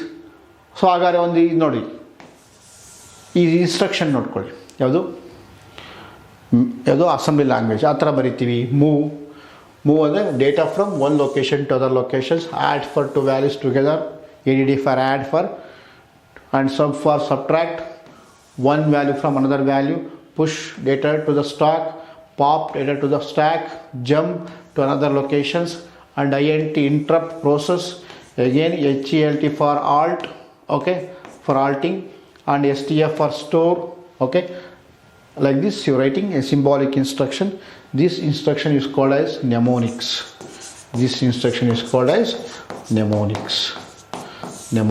You can write right? NEOMONICS, mnemonics, very important word. Okay, right. Next ಏನು ರೈಟ್, ಹಾಗಾದರೆ ಇವನು ಎಲ್ಲಿ ಯೂಸ್ ಮಾಡ್ತೀವಿ ನಾವು ಈ ಅಸೆಂಬ್ಲಿ ಲ್ಯಾಂಗ್ವೇಜಸ್ನ ಜಾಸ್ತಿನ ಅಂದರೆ ಐ ಟಿಯಲ್ಲಿ ಎಲ್ಲಿ ಯೂಸ್ ಮಾಡ್ತೀವಿ, ಐ ಟಿಲಿ ನಾವು ಅಸೆಂಬ್ಲರನ್ನು ಎಲ್ಲಿ ಯೂಸ್ ಮಾಡ್ಕೊಳ್ತೀವಿ. Okay, right. ಸೊ ಪ್ರತಿ ಕಂಪ್ಯೂಟರ್ಲಿ ಪ್ರೊಸೆಸರ್ ಇದ್ದು ಕಂಪ್ಯೂಟರ್ ಅಂಕಗಣಿತ ತಾರ್ಕಿಕ ಮತ್ತು ನಿಯಂತ್ರಣ ಚಟುವಟಿಕೆಗಳನ್ನು ನಿರ್ವಹಿಸ್ತವೆ. Operating systems, firmware, equipment, programs, design programming languages. Okay, design programming languages, right. Next embedded systems, hardware design, advanced cryptography, theoretical computer science. ಕಾರ್ಯಾಚರಣೆ ವ್ಯವಸ್ಥೆ, ಫರ್ಮ್ವೇರ್, ಸಲಕರಣೆಗಳು, ಕಾರ್ಯಕ್ರಮಗಳು, ಪ್ರೋಗ್ರಾಮಿಂಗ್ ಭಾಷೆಗಳು ವಿನ್ಯಾಸಗೊಳಿಸುವುದು, ಕಂಪೈಲರ್ಗಳು ವಿನ್ಯಾಸಗೊಳಿಸುವುದು, ಎಂಬೆಡೆಡ್ ವ್ಯವಸ್ಥೆ, ಹಾರ್ಡ್ವೇರ್ ವಿನ್ಯಾಸ, ಸುಧಾರಿತ ಗುಪ್ತಲಿಪಿ ಶಾಸ್ತ್ರ, ಸೈದ್ಧಾಂತಿಕ ಕಂಪ್ಯೂಟರ್ ವಿಜ್ಞಾನ, ಅವೆಲ್ಲ ಇಲ್ಲಿ ನಾವು ಅಸೆಂಬ್ಲಿ ಲ್ಯಾಂಗ್ವೇಜ್ನ ಯೂಸ್ ಮಾಡ್ಕೊತೀವಿ ಅಂತ. ಪ್ರತಿ ಕಂಪ್ಯೂಟರ್ಲಿ ಪ್ರೊಸೆಸರ್ ಇದ್ದು ಅದು ಕಂಪ್ಯೂಟರ್ ಅಂಕಗಣಿತ ತಾರ್ಕಿಕ ಮತ್ತು ನಿಯಂತ್ರಣ ಚಟುವಟಿಕೆಗಳನ್ನು ನಿರ್ವಹಿಸುತ್ತದೆ. ರೈಟ್. ಹಾಗಾದರೆ next most important is high level language. ನಿಮಗೆ ಎಕ್ಸಾಮಲ್ಲಿ ಏನು ಕೇಳ್ತಾನೆ, ಈ ಕೆಳಗಿನಗಳಲ್ಲಿ ಯಾವುದು ಹೈ ಲೆವೆಲ್ ಲ್ಯಾಂಗ್ವೇಜ್ಗೆ ಉದಾಹರಣೆ ಆಗಿದೆ? ಉನ್ನತ ಮಟ್ಟದ ಭಾಷೆಗೆ ಹೈ ಲೆವೆಲ್ ಲ್ಯಾಂಗ್ವೇಜ್ ಅಂತ ಕರಿತೀವಿ ನಾವು ಕನ್ನಡದಲ್ಲಿ. ಉನ್ನತ ಮಟ್ಟದ ಭಾಷೆ, ಉನ್ನತ ಮಟ್ಟದ ಭಾಷೆ, ಉನ್ನತ ಮಟ್ಟದ ಭಾಷೆ. Which of the following is the belongs to high level language? ಈ ಕೆಳಗಿನಗಳಲ್ಲಿ ಯಾವುದು ಉನ್ನತ ಮಟ್ಟದ ಭಾಷೆಗೆ ಉದಾಹರಣೆಯಾಗಿದೆ? ನೋಡಿ, ಇವೆಲ್ಲ ಏನಿದೆ ಇವೆಲ್ಲ ಬಂದ್ಬಿಟ್ಟು example of high level language. You have to remember all these examples. ಕೇಳ್ತೇನೆ ಸ್ನೇಹಿತರೆ, ಇದನ್ನು ಮತ್ತೆ ಡಿವೈಡ್ ಮಾಡ್ಕೊಳ್ತೀವಿ. ಏನು ಜನರಲ್ ಪರ್ಪಸ್ ಮತ್ತು ಸ್ಪೆಸಿಫಿಕ್ ಅಂತ ಡಿವೈಡ್ ಮಾಡ್ಕೊಳ್ತೀವಿ. ಬಟ್ ಇದು ನೀವು ಜ್ಞಾಪಕ ಇಟ್ಕೊಳ್ಲೇಬೇಕು. ಇದರಲ್ಲಿ ನಿಮಗೆ ನಿಮಗೆ ಎಕ್ಸಾಮ್ ಕೇಳೋಂಥ ಕ್ವಶನ್ಸು ಇದರಲ್ಲಿ ನಿಮಗೆಲ್ಲ ಜ್ಞಾಪಕ ಇಟ್ಕೋಬೇಕು. ಇವೆಲ್ಲ ಪ್ರೋಗ್ರಾಮಿಂಗ್ ಲ್ಯಾಂಗ್ವೇಜಸ್ಸು 100% ಒಂದು ಕ್ವಶನ್ ಬಂದೇ ಬರುತ್ತೆ. ಜೊತೆಗೆ ಇನ್ನೊಂದು ನಿಮ್ಗೆ ಅಸೈನ್ಮೆಂಟ್ ಕೊಡ್ತೀನಿ ನಾನು, ಅದು ನೀವು ಮಾಡಬೇಕು. ನೀವು ವಿಡಿಯೋ ನೋಡಿ ಫಾರ್ವರ್ಡ್ ಮಾಡೋಂಗಿಲ್ಲ, ಸ್ಟಾಪ್ ಮಾಡೋಂಗಿಲ್ಲ. ನೀವೇನು ಮಾಡಬೇಕು, ಈ ಲ್ಯಾಂಗ್ವೇಜಸ್ ಏನು ಮಾಡಬೇಕು, ನೀವು ಆಥರ್ ಯಾರು, ಇನ್ವೆಂಟರ್ಸ್ ಯಾರು ನೋಡಬೇಕು. ಎಷ್ಟರಲ್ಲಿ who invented, nothing but who the author of that ಆ particular languages, programming language, who inventor. Okay, ಅದು ನಿಮ್ಗೆ ಅಸೈನ್ಮೆಂಟು. ನಿಮಗೆ ಸಬ್ ರಿಜಿಸ್ಟ್ರ್ ಎಕ್ಸಾಮಲ್ಲಿ ಕ್ವಶನ್ಸ್ ಬಂದಿದೆ, ಕೇಳಿದ್ದಾರೆ ಮ್ಯಾಚ್ ಆಫ್ ದಿ ಫಾಲೋಯಿಂಗ್ ಇದೆ. C++ ಯಾರು ಇನ್ವೆಂಟ್ ಮಾಡಿದ್ದು, ಯಾರು ಕಂಡುಹಿಡಿದಿದ್ದು? ಕೊಬಾಲ್ ಯಾರು ಕಂಡುಹಿಡಿದು? ಫೋರ್ಟ್ರಾನ್ ಯಾರು ಕಂಡುಹಿಡಿದು? ಪೈಥಾನ್ ಯಾರು ಕಂಡುಹಿಡಿದು? ಜಾವಾ ಯಾರು ಕಂಡುಹಿಡಿದು? ಜಾವಾ ಅಂತ 2-3 ಸಲ ಬಂದಿದೆ. ಕೊಬಾಲು ಕೇಳಿದ್ದಾನೆ, ಕೊಬಾಲ್, ನಾಟ್ ಗುಬಾಲ್ಡ್. ಓಕೆ, ಕೊಬಾಲ್ ಅಂತ. ಕೊಬಾಲ್ ಅಂದರೆ ಕಾಮನ್ ಬಿಸ್ನೆಸ್ ಓರಿಯೆಂಟೆಡ್ ಲ್ಯಾಂಗ್ವೇಜ್ ಅಂತ. ಫೋರ್ಟ್ರಾನ್ ಅಂದರೆ ಫಾರ್ಮುಲಾ ಟ್ರಾನ್ಸ್ಲೇಟರ್ಸ್. ನೀವು ಬರ್ಸಿದ್ದೀನಿ ನಾನು ಜನ್ರೇಷನ್ ಆಫ್ ಕಂಪ್ಯೂಟರ್ಸಲ್ಲಿ ಹೇಳಿದ್ದೀನಿ ನಾನು ನಿಮಗೆ. Okay, first generation, second generation computer, third ಜನ್ರೇಷನಲ್ಲಿ ಹೇಳಿದ್ದೀನಿ. ನಿಮ್ಮ ಸೆಕೆಂಡ್ ಜನ್ರೇಷನ್ ಕಂಪ್ಯೂಟರ್ಸ್ಗೆ ಅಲ್ಲಿ ನಾವು ಹೈ ಲೆವೆಲ್ ಲ್ಯಾಂಗ್ವೇಜ್ ಯೂಸ್ ಮಾಡಿದೆ. ಅಲ್ಲಿ ಕೊಬಾಲ್ ಮತ್ತು ಫೋರ್ಟ್ರಾನ್ ಅಂತ ಎಕ್ಸಾಂಪಲ್ ಕೊಟ್ಟಿದ್ದೀನಿ. ಹೈ ಲೆವೆಲ್ ಲ್ಯಾಂಗ್ವೇಜ್ ಉದಾಹರಣೆ ಕೊಬಾಲ್, ಫೋರ್ಟ್ರಾನ್ ಅಂತ ಹೇಳಿದ್ದೀನಿ. ಓಕೆ, ಸೊ ಇವೆಲ್ಲ ಬಂದ್ಬಿಟ್ಟು ಏನು ಹೈ ಲೆವೆಲ್ ಲ್ಯಾಂಗ್ವೇಜ್ಗೆ example of high level language. ಯಾವ್ಯಾವುದು? ಬೇಸಿಕ್, ಪ್ಯಾಸ್ಕಲ್, C++, ಇದನ್ನು C# ಅಂತ ಕರಿತೀವಿ. ಇದೇನಂತ ಕರಿತೀವಿ ನಾವು? C#.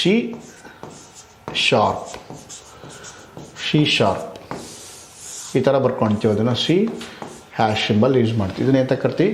C# ಅಂತ ಹೇಳ್ಬೇಕು ನೀವು. C#. ಕೊಬಾಲ್ ಅಂದರೆ common business oriented language, right. Fortran, Python, Java, Visual Basic, JavaScript, Perl, Delphi, PHP, ECMA script, Ruby. So these are all example of high level languages. What do you mean high level language? A English like language, what we are speaking, the English like language is called as high level language. Tamil, Urdu, Telugu, Hindi, Malayalam, ನಾವೇನು ಮಾತಾಡ್ತೀವಿ ಅದೆಲ್ಲ ಬಂದ್ಬಿಟ್ಟು high level language. Finally system will understand machine language. ಅದು ನೀನೇನೇ whatever you speak, whatever you understand, system will understand only 01010101 format. Okay, ಅದು ಹೆಂಗೆ convert ಆಗುತ್ತೆ ಆಮೇಲೆ ಹೇಳ್ತೀನಿ. ಈಗ ಹೈ ಲೆವೆಲ್ ಲ್ಯಾಂಗ್ವೇಜ್ ಅಂದ್ರೇನು? Whatever speaking English like language is called as high level languages. These are the examples of the best examples of high level language. ನಿಮ್ಗೆ ಏನು assignment ಏನಪ್ಪ ಅಂದರೆ, ನಿಮ್ಗೆ ಏನು ಅಸೈನ್ಮೆಂಟ್ ಏನು ಮಾಡ್ಬೇಕು ನೀವು? ನಾನು ನೆಕ್ಸ್ಟ್ ನೀವು ವಿಡಿಯೋ ಸ್ಟಾಪ್ ಮಾಡಿ ಏನು ಮಾಡ್ಬೇಕು ನೀವು? C ಯಾರು ಇನ್ವೆಂಟ್ ಮಾಡ್ತಾನೋ ಎಷ್ಟರಲ್ಲಿ, C++ ಯಾರು ಇನ್ವೆಂಟ್ ಮಾಡಿದ್ದು ಎಷ್ಟರಲ್ಲಿ, ಪೈಥಾನ್ ಇನ್ವೆಂಟ್ ಮಾಡಿದ್ದು ಯಾರು, ಎಷ್ಟರಲ್ಲಿ? ಜಾವಾ ಇನ್ವೆಂಟ್ ಮಾಡಿದವ್ರು ಯಾರು? ಕೊಬಾಲ್ ಇನ್ವೆಂಟ್ ಮಾಡಿದವ್ರು ಯಾರು? ಪರ್ಲ್ ಇನ್ವೆಂಟ್ ಮಾಡಿದವ್ರು ಯಾರು? ರೂಬಿ ಇನ್ವೆಂಟ್ ಮಾಡಿದವ್ರು ಯಾರು? At least you have to remember at least minimum 10 high level programming language. ನೀವು 10 ಜ್ಞಾಪಕ ಇಟ್ಕೊಂಡ್ರೆ ನಿಮಗೆ ಮ್ಯಾಚ್ ಆಫ್ ದಿ ಫಾಲೋಯಿಂಗ್ ಕೇಳ್ತಾ ಮ್ಯಾಚ್ ಆಫ್ ದಿ ಫಾಲೋಯಿಂಗಲ್ಲಿ ನೀವು ಆನ್ಸರ್ ಮಾಡ್ಕೊಳ್ಳೋಕೆ ಈಸಿ ಆಗುತ್ತೆ. ಅಟ್ಲೀಸ್ಟ್ ಮ್ಯಾಚ್ ಆಫ್ ದಿ ಫಾಲೋಯಿಂಗಲ್ಲಿ 3 ನಿಮ್ಗೆ ಗೊತ್ತಾಯಿತು, ಮಿಕ್ಕಿದ ಮ್ಯಾಚ್ ಮಾಡ್ಕೊಂಡು ಹೋಗ್ಬೋದು ನೀವು. ಓಕೆ, ಅದು ನಿಮ್ಗೆ ಅಸೈನ್ಮೆಂಟು. ನೀವು ವಿಡಿಯೋ ಸ್ಟಾಪ್ ಮಾಡಿ ಅದು ಅಸೈನ್ಮೆಂಟ್ ಮಾಡಲೇಬೇಕು ನೀವು. ಓಕೆ ಸ್ನೇಹಿತರೆ, ಓಕೆ ನೋಡೋಣ next. So this are the example of high level language. ಮತ್ತು ಇದರಲ್ಲಿ ನಾವು ಕ್ಲಾಸಿಫಿಕೇಷನ್ ಮಾಡ್ಕೊತೀವಿ. ಏನು, general purpose high level language ಮತ್ತು specific purpose high level language ಅಂತ ನಾವು ಕ್ಲಾಸಿಫಿಕೇಷನ್ ಮಾಡ್ಕೊತೀವಿ. ರೈಟ್, ನೋಡೋಣ. ಸೊ ಹಾಗಾದರೆ ಹೌದು, ನನಗೆ ಗೊತ್ತು ನೀವು ಬರೆಯಲ್ಲ, ಅದಕ್ಕೋಸ್ಕರ ನಾನೇ ಬರಿತಾ ಇದ್ದೀನಿ ನೋಡಿ. ಇನ್ವೆಂಟರ್ಸ್ ಯಾರು ಮತ್ತು ಐಯರ್ಸ್. ಈ ಚಾರ್ಟ್ ತುಂಬ important. You to remember this. At least minimum 10 programming language whose author and whose inventors. Author ಯಾರು ಅಥವಾ ಇನ್ವೆಂಟರ್ಸು ಅಥವಾ ನೇಮ್. ಇಸ್ವಿ ನೀವು ಜ್ಞಾಪಕ ಇಟ್ಕೊಳ್ಳ ಅಂದರೂ ಆ ಇನ್ವೆಂಟರ್ಸ್ ತುಂಬ ಇಂಪಾರ್ಟೆಂಟ್. ಓಕೆ, ಅದ್ರ ಜೊತೆಗೆ ನಾನು ಸ್ವಲ್ಪ ಆ್ಯಡ್ ಮಾಡಿದ್ದೀನಿ. ಫಸ್ಟ್ ಪ್ರೋಗ್ರಾಮರ್ ಅಂತ ಹಾಕ್ಕೊಂಡಿದ್ದೀನಿ ನಾನು. ದ ಫಸ್ಟ್ ಪ್ರೋಗ್ರಾಮರ್ ಈಸ್ ಅಡಾ ಲಾವಲೇಸ್. ಈ ಚಾರ್ಲೆಸ್ ಬ್ಯಾಬೇಜ್ ಡಿಫರೆನ್ಸ್ ಇಂಜಿನ್ ಅಲ್ಲಿ ಅವಳು ತೊಗೊಂಡ್ಬಿಟ್ಟು ಫಸ್ಟ್ ಪ್ರೋಗ್ರಾಮರ್. ಅಸೆಂಬ್ಲಿ ಲ್ಯಾಂಗ್ವೇಜ್ ಜಾಸ್ತಿ ಎಲ್ಲಿ ಯೂಸ್ ಮಾಡ್ತಾರೆ ಎಲ್ಲಿ ಅಂದರೆ ಇದು EDSCAC, electronic delay storage automatically. Fortran ಯಾರು ಇನ್ವೆಂಟ್ ಮಾಡಿದಾರು? John Backus. Fortran inventor by John Backus. Okay, next ALGOL invent ಮಾಡಿದ್ರೆ joint committee American European computer science. Next Lisp John McCarthy. COBOL Grace Murray, doctor Grace Murray Hopper. Basic means beginner all purpose symbolic instruction code. The basic stand for beginners all purpose symbolic instruction code. So Bill Gates and Paul Allen, Microsoft founder Bill Gates and Paul Allen is invented by basic programming language. Next Pascal, the name itself the telling Blaise Pascal and Nicholas Wirth. Smalltalk Alan Coy. Okay, there are 3 there. At least you Alan Coy you have to remember this. C language Dennis Ritchie. C language was developed by Dennis Ritchie. ADA, analysis and algorithm. ADA means analysis and algorithm. Gene Ichabaya. Next C++, B Journey starts up. ಅಂತ B Journey starts up. Per Laravel. Python Guido Van Rossum is very very important exam point of view. Python ನೋಡಿ ಸ್ನೇಹಿತರೆ, ಇವಾಗ ಏನು trending ಏನಿದೆ, ನೀವು data science ಮತ್ತು artificial intelligence ಏನು use ಮಾಡ್ತಾ ಇದ್ದೀರಾ, ಇದು ನಿಮ್ಮ ಪೈಥಾನ್ ಗೊತ್ತಿದ್ದರೆ ನೀವು become A good data science engineer. ಲಕ್ಷಗಟ್ಟಲೆ ನಿಮಗೆ ಸ್ಯಾಲ್ರಿ ಕೊಡ್ತಾರೆ. ಪೈಥಾನ್ ಇದು ಟ್ರೆಂಡಿಂಗ್ ಇರೋ ಪ್ರೋಗ್ರಾಮಿಂಗ್ ಲ್ಯಾಂಗ್ವೇಜ್, ಅದು ಹೈ ಲೆವೆಲ್ ಲ್ಯಾಂಗ್ವೇಜು. ಅದರೊಳಗೆ ನಾವು OOP object oriented programming language ಅಂತಲೇ ಹೇಳ್ತೀವಿ. ಓಕೆ, OOP ಅಂದರೆ ಅದರಲ್ಲಿ ಪೈಥಾನು, ಜಾವಾ, C++, ಅದನ್ನು ನಾವು ಕ್ಲಾಸಿಫಿಕೇಷನ್ ಮಾಡ್ಕೊಳ್ತೀನಿ, ಆಮೇಲೆ ಹೇಳ್ತೀನಿ. ಈಗ example of high level language ಅಂದರೆ ಇವೆಲ್ಲ. ಅದರಲ್ಲಿ ಅಟ್ಲೀಸ್ಟ್ ಒಂದು 5 ಜನದ್ದು ನೀವು ಇನ್ವೆಂಟರ್ಸ್ನ you have to remember all this. I mention all the inventors you have to remember at least C++, C language, Perl, Python, COBOL, Fortran. ಈ ಸರ್ ಒಂದು ಅಟ್ಲೀಸ್ಟ್ ನೀವು ಒಂದು 6 ಮೆಂಬರ್ಸ್ ಇನ್ವೆಂಟರ್ಸ್ನ you have to remembers. Okay, this is a very important chart. Okay, and inventors, right? Please go through once, all of you. Okay, I'll give 2 minutes time. Please go through once. Okay, inventors. Okay, and years. Which year they invented? Which year they invented? Right? So the Fortran was invented 1957. 1957 Fortran. Algol 1958. Invented by Joint Committee of American and European Computer Science. Lisp, Lisp was inventor John McCarthy 1958. 1958. Cobol inventor is Dr. Grace Murray Hopper 1959. 1959. Basic inventor Bill Gates and Paul Allen 1964. 1964.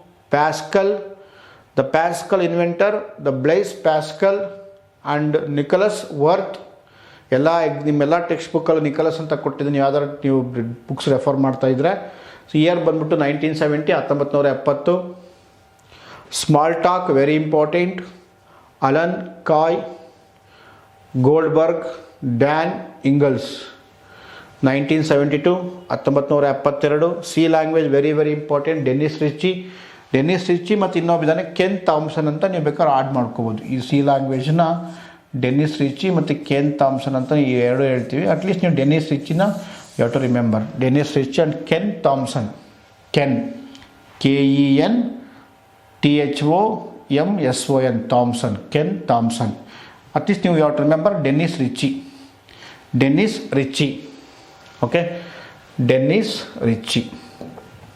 Okay, see, observe, Dennis Ritchie. Please, all of you remember all these inventors. Very very important. Right. Next, C++ was developed by B. Journey, starts up. Perl, LARRY, Larry Wall. Python invented by Guido van Rossum. Very important. Python. Ruby, Ikiro Matsumoto. Okay, SQL sequential, the Raymond Boss. SQL is a database programming language. ಅದು database programming language ಅಲ್ಲಿ use ಮಾಡ್ತೀವಿ. So this are the example of high level language. Okay, Java, James Gosling. ನೋಡಿ ಸ್ನೇಹಿತರೆ, ಇದು ಸುಮಾರು ಸಲ question ಕೇಳಿದ್ದಾರೆ, Java who inventor Java ಅಂತ.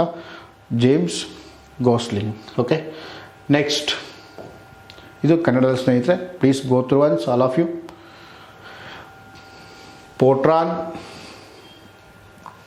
Fortran, okay, John Backus,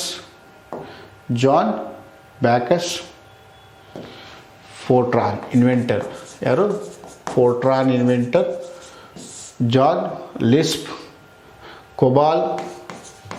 COBOL inventor. Dr. Grace Murray Hopper. Basic, Microsoft ಸಂಸ್ಥಾಪಕ Bill Gates and Paul Allen. Pascal, Blaise Pascal and Nicholas Wirth. Smalltalk, Alan Kay, Adelaide Goldberg, Don Ingalls. C developed by Dennis Ritchie. C inventor yaru? Dennis Ritchie. Ada, Gene Ichia. C++, B Journey starts up. Python, Guido van Rossum. This is very very important. Python, Guido van Rossum. So these are the inventors. ಇವೆಲ್ಲ ಬಂದ್ಬಿಟ್ಟು inventors, right? Next, same. ಅದರಲ್ಲಿ ಮತ್ತೆ ನಾವು high level ಲ್ಯಾಂಗ್ವೇಜಲ್ಲಿ again it be classified in 2 types. General purpose high level language and specific purpose high level language use ಮಾಡ್ಕೊತೀವಿ. ಈ general ಪರ್ಪಸಲ್ಲಿ ನಾವು ಯಾವ್ಯಾವುದು, ಈ ಬೇಸಿಕ್ಸ್ನ ಪ್ಯಾಸ್ಕಲ್ಲು ಬಂದ್ಬಿಟ್ಟು ಸಿ ಲ್ಯಾಂಗ್ವೇಜು. ಓಕೆ, ಇವೆಲ್ಲ ಬಂದ್ಬಿಟ್ಟು ಜನರಲ್ ಪರ್ಪಸ್ ಯೂಸ್ ಮಾಡ್ಕೊತೀವಿ ಡೆವಲಪಿಂಗಲ್ಲಿ. ಸ್ಪೆಸಿಫಿಕ್ಕಾಗಿ ಕೆಲವು ಏನು ಯೂಸ್ ಮಾಡ್ತೀವಿ, COBOL specific for business ಅಪ್ಲಿಕೇಶನ್ಸಲ್ಲಿ use ಮಾಡ್ತೀವಿ. Fortran for formula, scientific application ಅಂದರೆ ಫಾರ್ಮುಲಾ ಟ್ರಾನ್ಸ್ಲೇಟರ್ ಅಂತೀವಿ. ಫೋರ್ಟ್ರಾನ್ ಅಂದರೆ ಸ್ಪೆಸಿಫಿಕ್ ಅಪ್ಲಿಕೇಶನ್, ಸೈಂಟಿಫಿಕಲ್ಲಿ ಯೂಸ್ ಮಾಡ್ತೀವಿ, specifically for scientific applications. C++ ಇದನ್ನು ಆಬ್ಜೆಕ್ಟ್ ಓರಿಯೆಂಟೆಡ್ ಪ್ರೋಗ್ರಾಮಿಂಗ್ ಲ್ಯಾಂಗ್ವೇಜ್ ಅಂತ ಕರಿತೀವಿ. Object oriented programming language. ಬೇಕಾದ್ರೆ ಇನ್ನು ಜೊತೆಗೆ ಈ ಆಬ್ಜೆಕ್ಟ್ ಓರಿಯೆಂಟೆಡ್ ಪ್ರೋಗ್ರಾಮಿಂಗ್ ನಾವು ಶಾರ್ಟ್ ಫಾರ್ಮಲ್ಲಿ OOP ಅಂತಲೂ ಕರಿತೀವಿ. ಊಪ್ಸ್ ಅಂತ ತಗೊಂಡ್ತೀವಿ ಸ್ನೇಹಿತರೆ, ಊಪ್ಸ್. ಓಕೆ, ಬೇಕಾದ್ರೆ ನೀವು ಒಂದೆರಡು ಎಕ್ಸ್ಟ್ರಾ ಆಡ್ ಮಾಡ್ಕೊಳ್ಬೋದು ಇದರಲ್ಲಿ. Object oriented programming languages, OOP, OOPS ಕೇಳ್ತೀನಿ. ಯಾವ್ಯಾವ ಬರ್ತವೆ ಇದರಲ್ಲಿ ಎಕ್ಸಾಂಪಲ್ಸು? C++ ಆಡ್ ಮಾಡ್ಕೋಬೋದು ನೀವು, ಜಾವಾ, ರೈಟ್, ಮತ್ತು ಪೈಥಾನ್, ಮತ್ತು ಸ್ಮಾಲ್ ಟಾಕ್, ಓಕೆ, ಮತ್ತು pearl, right. So this are the example of object oriented programming language. OOP ಅಂತ ಕರಿತೀವಿ ನಾವು, OOP. ಇನ್ನೊಂದು ಬರುತ್ತೆ procedure programming language. Procedure programming example ಬೇಕಾದ್ರೆ ನೀವು ಬರ್ಕೊಳ್ಳಿ. ಸಿ ಲ್ಯಾಂಗ್ವೇಜ್ ಬರುತ್ತೆ, ಕೊಬಾಲ್ ಬರುತ್ತೆ, ಫೋರ್ಟ್ರಾನು, ಅವೆಲ್ಲ ಬಂದ್ಬಿಟ್ಟು ಪ್ರೊಸೀಜರ್ ಪ್ರೋಗ್ರಾಮಿಂಗ್ ಲ್ಯಾಂಗ್ವೇಜ್, POP ಅಂತಲೂ ತೊಗೊಳ್ತೀವಿ. ಇವು ಎಕ್ಸಾಂಪಲ್ ಆಬ್ಜೆಕ್ಟ್ ಓರಿಯೆಂಟೆಡ್ ಇವೆಲ್ಲ ಹೈ ಲೆವೆಲ್ ಲ್ಯಾಂಗ್ವೇಜಸ್ಸೇ, ಇವೆಲ್ಲ ಹೈ ಲೆವೆಲ್ ಲ್ಯಾಂಗ್ವೇಜಸ್ಸೇ. ಅದರಲ್ಲಿ ನಾವೇನಾದ್ರು ಮತ್ತೆ ಸ್ಪೆಸಿಫಿಕ್ಕಾಗಿ ಏನಾದ್ರು ನೀವು ಬೈಫರ್ಗೇಷನ್ ಮಾಡಿಕೊಂಡ್ರೆ, ಟೈಪ್ಸ್ ಮಾಡಿಕೊಂಡ್ರೆ, ಮತ್ತು ಅದರಲ್ಲಿ ವಿಧಗಳು ಯಾರು ಮಾಡಿಕೊಂಡ್ರೆ OOP ಅಂತ ಕನ್ಸಿಡರ್ ಮಾಡ್ತೀವಿ. ಇವೆಲ್ಲ ಬಂದ್ಬಿಟ್ಟು ಆಬ್ಜೆಕ್ಟ್ ಓರಿಯೆಂಟೆಡ್ ಪ್ರೋಗ್ರಾಮಿಂಗ್ ಲ್ಯಾಂಗ್ವೇಜ್. ಎಲ್ಲ ಹೈ ಲೆವೆಲ್ ಲ್ಯಾಂಗ್ವೇಜ್ ಉದಾಹರಣೆ, ಜೊತೆಗೆ ಇವನ್ನ OOP ಲ್ಯಾಂಗ್ವೇಜ್ ಅಂತಲೂ ಕರಿತೀವಿ, ಕನ್ಫ್ಯೂಸ್ ಮಾಡ್ಕೋಬೇಡಿ. Okay, C++, Java, Python, Smalltalk, Perl, ಇನ್ನೊಂದು C# ಅಂತಲೂ ಹೇಳ್ತೀವಿ. C# right, example of object oriented programming languages. ಸ್ಪೆಸಿಫಿಕ್ಕಾಗಿ ನಾವು ಯೂಸ್ ಮಾಡ್ಕೊಳ್ತೀವಿ. ಓಕೆ ಫ್ರೆಂಡ್ಸ್, ನೆಕ್ಸ್ಟ್ ನೋಡೋಣ ಲ್ಯಾಂಗ್ವೇಜ್ ಟ್ರಾನ್ಸ್ಲೇಟರ್ಸ್. ನಾನು ಹೇಳಿದೆ, ನಾನು ಏನೇ ಮಾತಾಡಿದ್ರು ಫೈನಲಿ ಏನು I am understanding 01010111110111. My language is binary. I am a computer. How can I understand? I am understanding whatever you speak. You said hi, how are you, I love you ಅಂದರೂ ಸಮೇತ ನಾನು ಏನು ಮಾಡ್ತೀನಿ, I am understanding 01010101 format. How system will convert? By using the language translators. Using language translator. Kannada ಏನು ಹೇಳ್ತೀವಿ, ಭಾಷಾ ಅನುವಾಹಕಗಳು ಅಂತಲೂ ಕರಿತೀವಿ. ಭಾಷಾ ಅನುವಾದಕಗಳು ಅಥವಾ ಭಾಷಾ ಅನುವಾಹಕ. ಏನು language translators perform the translation of high level language program or a machine language or assembly language program into machine language. The language translator perform a translation of high level language program or assembly language program into machine language. What do you mean language translator will convert? Either what you written either in high level language or assembly language, so system will convert into machine language. That is called language translator. The most important language translator, assembler, compiler, interpreters. Very, very important. I'll explain assembler, compiler, interpreter. What do you mean assembler? Assembler andre eno? Assembler is a system software. ಇದು system software ಉದಾಹರಣೆ ಆಗಿರುತ್ತೆ. ಇದು ಜೊತೆಗೆ ಇದು language translator. Confuse ಮಾಡ್ಕೊಡಿ, ಮತ್ತೆ repeat ಮಾಡ್ತೀನಿ. ಅಸೆಂಬ್ಲರು, compiler, interpreter, loader, linkers ಇವೆಲ್ಲ ಬಂದ್ಬಿಟ್ಟು ಸಿಸ್ಟಮ್ ಸಾಫ್ಟ್ವೇರ್ಗೆ ಉದಾಹರಣೆ ಆಗಿದೆ. ಸಿಸ್ಟಮ್ ಸಾಫ್ಟ್ವೇರ್ ಹೇಳಿದೆ ಬಿಗಿನಿಂಗಲ್ಲಿ. ಸಾಫ್ಟ್ವೇರ್ಸಲ್ಲಿ 2 ಟೈಪ್ಸ್ ಬರುತ್ತೆ, ಅಪ್ಲಿಕೇಶನ್ ಸಾಫ್ಟ್ವೇರು ಮತ್ತು ಸಿಸ್ಟಮ್ ಸಾಫ್ಟ್ವೇರ್ಸ್ ಅಂತ ಹೇಳಿದ್ದೆ ನಾನು. ಆ ಸಿಸ್ಟಮ್ ಸಾಫ್ಟ್ವೇರ್ಸಲ್ಲಿ ಎಕ್ಸಾಂಪಲ್ ಬಂದ್ಬಿಟ್ಟು ಆಪರೇಟಿಂಗ್ ಸಿಸ್ಟಮ್ಸು ಮತ್ತು ಲ್ಯಾಂಗ್ವೇಜ್ ಟ್ರಾನ್ಸ್ಲೇಟರ್ ಅಂತ ಹೇಳಿದೆ. ಲ್ಯಾಂಗ್ವೇಜ್ ಟ್ರಾನ್ಸ್ಲೇಟರಲ್ಲಿ ಈ ಕಂಪೈಲರು, ಇಂಟರ್ಪ್ರಿಟರ್ಸು, ಲೋಡರು, ಲಿಂಕರ್ಸು ಅಂತ ಹೇಳಿದ್ದಲ್ವಾ, ಕರೆಕ್ಟ್. ಸೊ ಅದನ್ನೇ ಹೇಳ್ತಾ ಇದ್ದೇನು, assembler, compiler, interpreter, this are the language translator. They translates high level language into machine language ಅಂತ ಹೇಳಿ. ಓಕೆ, ಇಲ್ಲಿ ಡಿಸ್ಕಸ್ ಒನ್ ಬೈ ಒನ್. ಏನು ಅಸೆಂಬ್ಲರ್ ಅಂದ್ರೆ ಏನು? ಅಸೆಂಬ್ಲರ್ ಇಸ್ ಅ ಟ್ರಾನ್ಸ್ಲೇಟರ್, ಅದು ಅಸೆಂಬ್ಲಿ ಲ್ಯಾಂಗ್ವೇಜ್, ಅದು separate. Assembler is a translator, translate assembly language into machine language. ನಾನು ಹೇಳಿದೆ ಅಸೆಂಬ್ಲಿ ಲ್ಯಾಂಗ್ವೇಜ್ ಏನೋ 0101 ಫಾರ್ಮ್ಯಾಟ್ ಏನು ಮಾಡಿವಿ, ಆ್ಯಡು, ಸಬ್, ಮಲ್ಟ್ ಅಂತ ಬರೋದಲ್ಲ, ಅದನ್ನೇ ಹೆಂಗೆ ಕನ್ವರ್ಟ್ ಮಾಡ್ಕೊಳ್ಳುತ್ತೆ ಈ ಅಸೆಂಬ್ಲರಿಂದ ಏನು ಮಾಡುತ್ತೆ, assembly language into they convert into machine language using the assembler. I can say in simple way, assembler is a system software. It translates assembly language into machine language. That is the functions of assemblers. Next, compiler. Compiler also system software that translates high level language into machine language. What about interpreter? Interpreter also translator, nothing but is a system software. It translates high level language into machine language.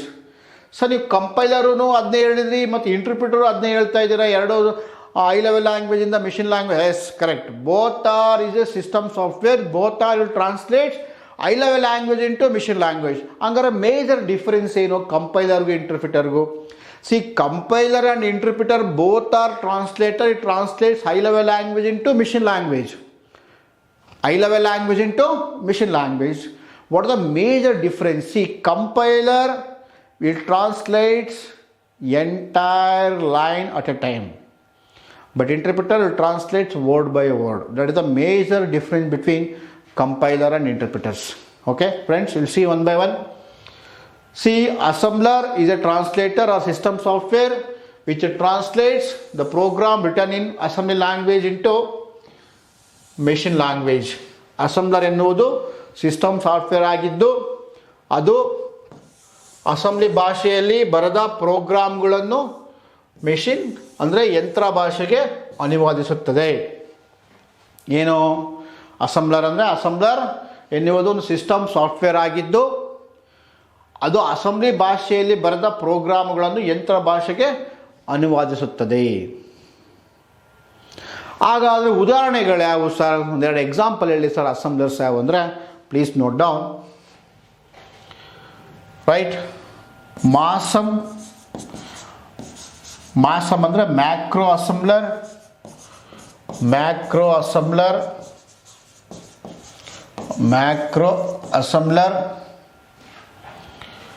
ಟಾಸಮ್, turbo assembler,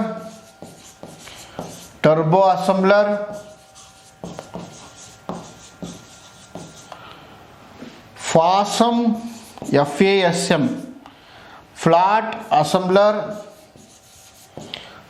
FLAT, flat assembler. Right, TASM ಆಯ್ತಲ್ವಾ, MASM, FASM, okay, and NASM, NASM, net wide assembler.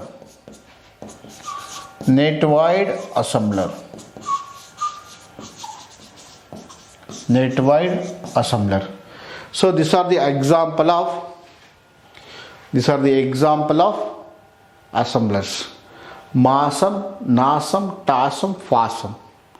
Okay, ಇನ್ನೊಂದು ಬರುತ್ತೆ Microsoft assembler ಅಂತಲೂ ಬರುತ್ತೆ, ಅದು ನೀವು ಬೇಕಾದ್ರೆ add ಮಾಡ್ಕೊಳ್ಳೋದು. ಇದು ಅಸೆಂಬ್ಲರ್ನ ಉದಾಹರಣೆಗಳು. ಮಾಸಮ್ ಅಂದರೆ MASM ಅಂದರೆ MASM macro assembler. TASM TASM turbo assembler.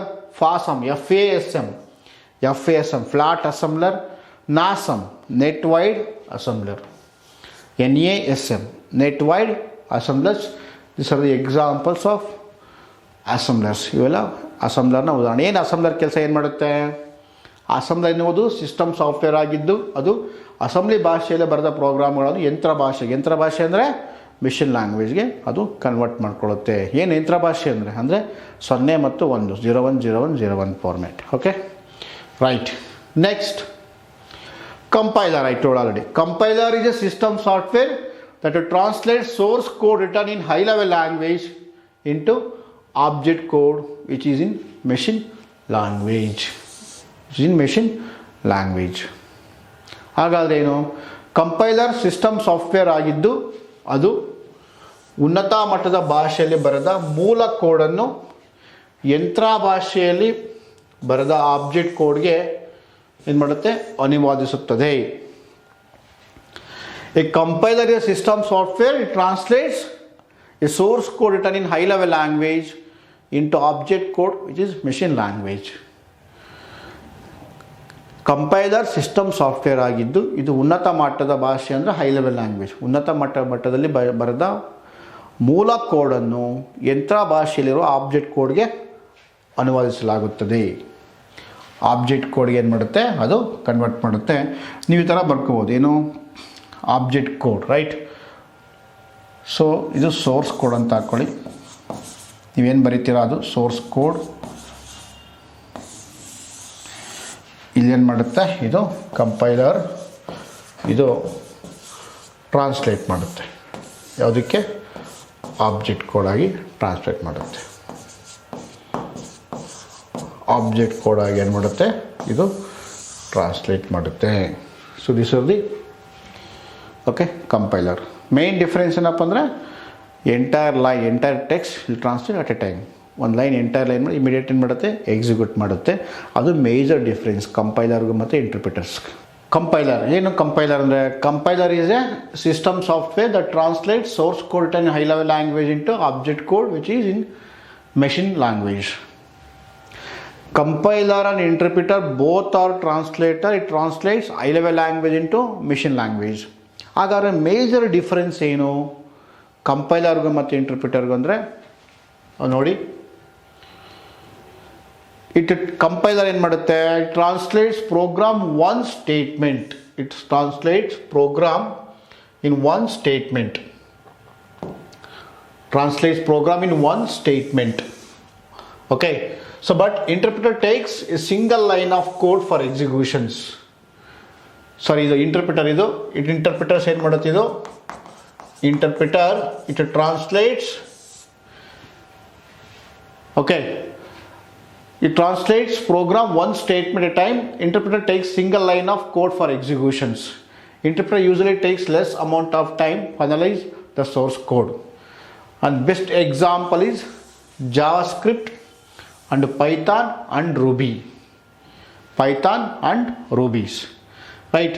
Agar compiler ಏನು ಮಾಡುತ್ತೆ, the compiler takes entire program for executions. Very very important. ನಿಮಗೆ ಕೇಳ್ತಾನೆ ಎಕ್ಸಾಮಲ್ಲಿ ಕಂಪೈಲರ್ಗೂ ಮತ್ತು ಇಂಟರ್ಪ್ರಿಟರ್ಗೆ ಏನು ಡಿಫರೆನ್ಸ್ ಅಂತಂದರೆ, compiler it takes entire program.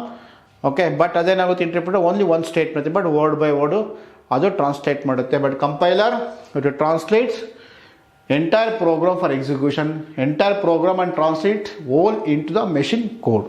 ಅದು compilers. Compilers usually takes large amount of time to analyze the source code, but interpreter it takes less time, but compiler it takes large amount of time. That is the major difference between interpreters and compilers. Compiler ಏನು ಮಾಡುತ್ತೆ, entire line entire page ಏನು ಮಾಡುತ್ತೆ ಒಂದ್ಸಲ translate ಮಾಡುತ್ತೆ. But interpreter ಆಗಲ್ಲ, statement by statement translate ಮಾಡುತ್ತೆ. ಅಷ್ಟು ನೀವು ಜ್ಞಾಪಕ ಇಟ್ಕೊಳ್ಳಿ. ಇಂಟರ್ಪ್ರಿಟರ್ ಮತ್ತು ಕಂಪೈಲರ್ ಏನು difference, major difference. Both are will translate high level language into machine language. ಉನ್ನತ ಮಟ್ಟ ಭಾಷೆಗಿಂತ ಏನು ಮಾಡುತ್ತೆ, ಮೆಷಿನ್ ಯಂತ್ರ ಭಾಷೆಗೆ ಏನು ಮಾಡುತ್ತೆ, ಎರಡೂ ಟ್ರಾನ್ಸ್ಲೇಟ್ ಮಾಡುತ್ತೆ. ಅದು ಕಂಪೈಲರ್ ಮತ್ತು ಇಂಟರ್ಪ್ರಿಟರು ಎರಡೂ same function. But major difference ಏನಪ್ಪ ಅಂದರೆ, ಕಂಪೈಲರ್ ಏನು ಮಾಡುತ್ತೆ ಎಂಟೈರ್ ಪ್ರೋಗ್ರಾಮ್ ಮಾಡುತ್ತೆ ಒನ್ಸ್ ಟ್ರಾನ್ಸ್ಲೇಟ್ ಮಾಡುತ್ತೆ.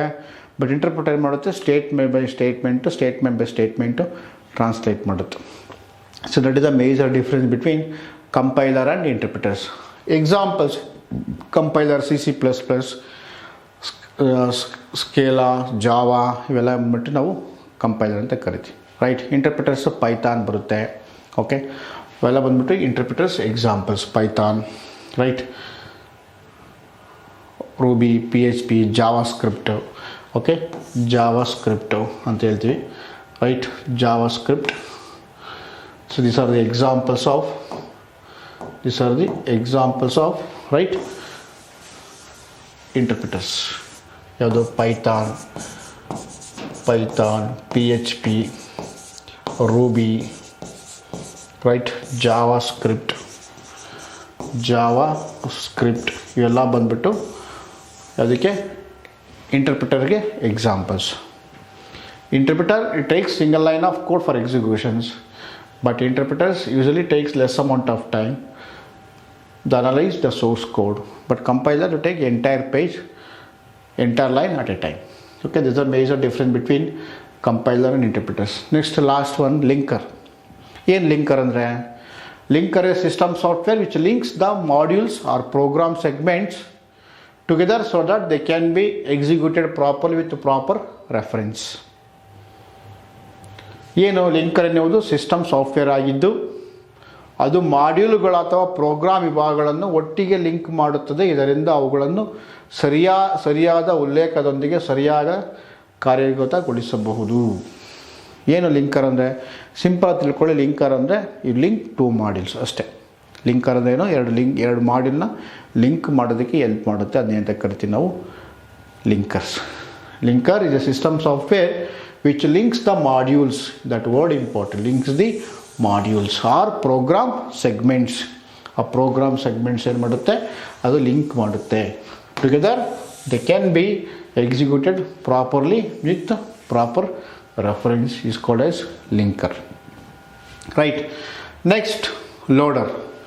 Loader is system software which accept the object program or produced by the compiler or assembler and prepare these program for executions.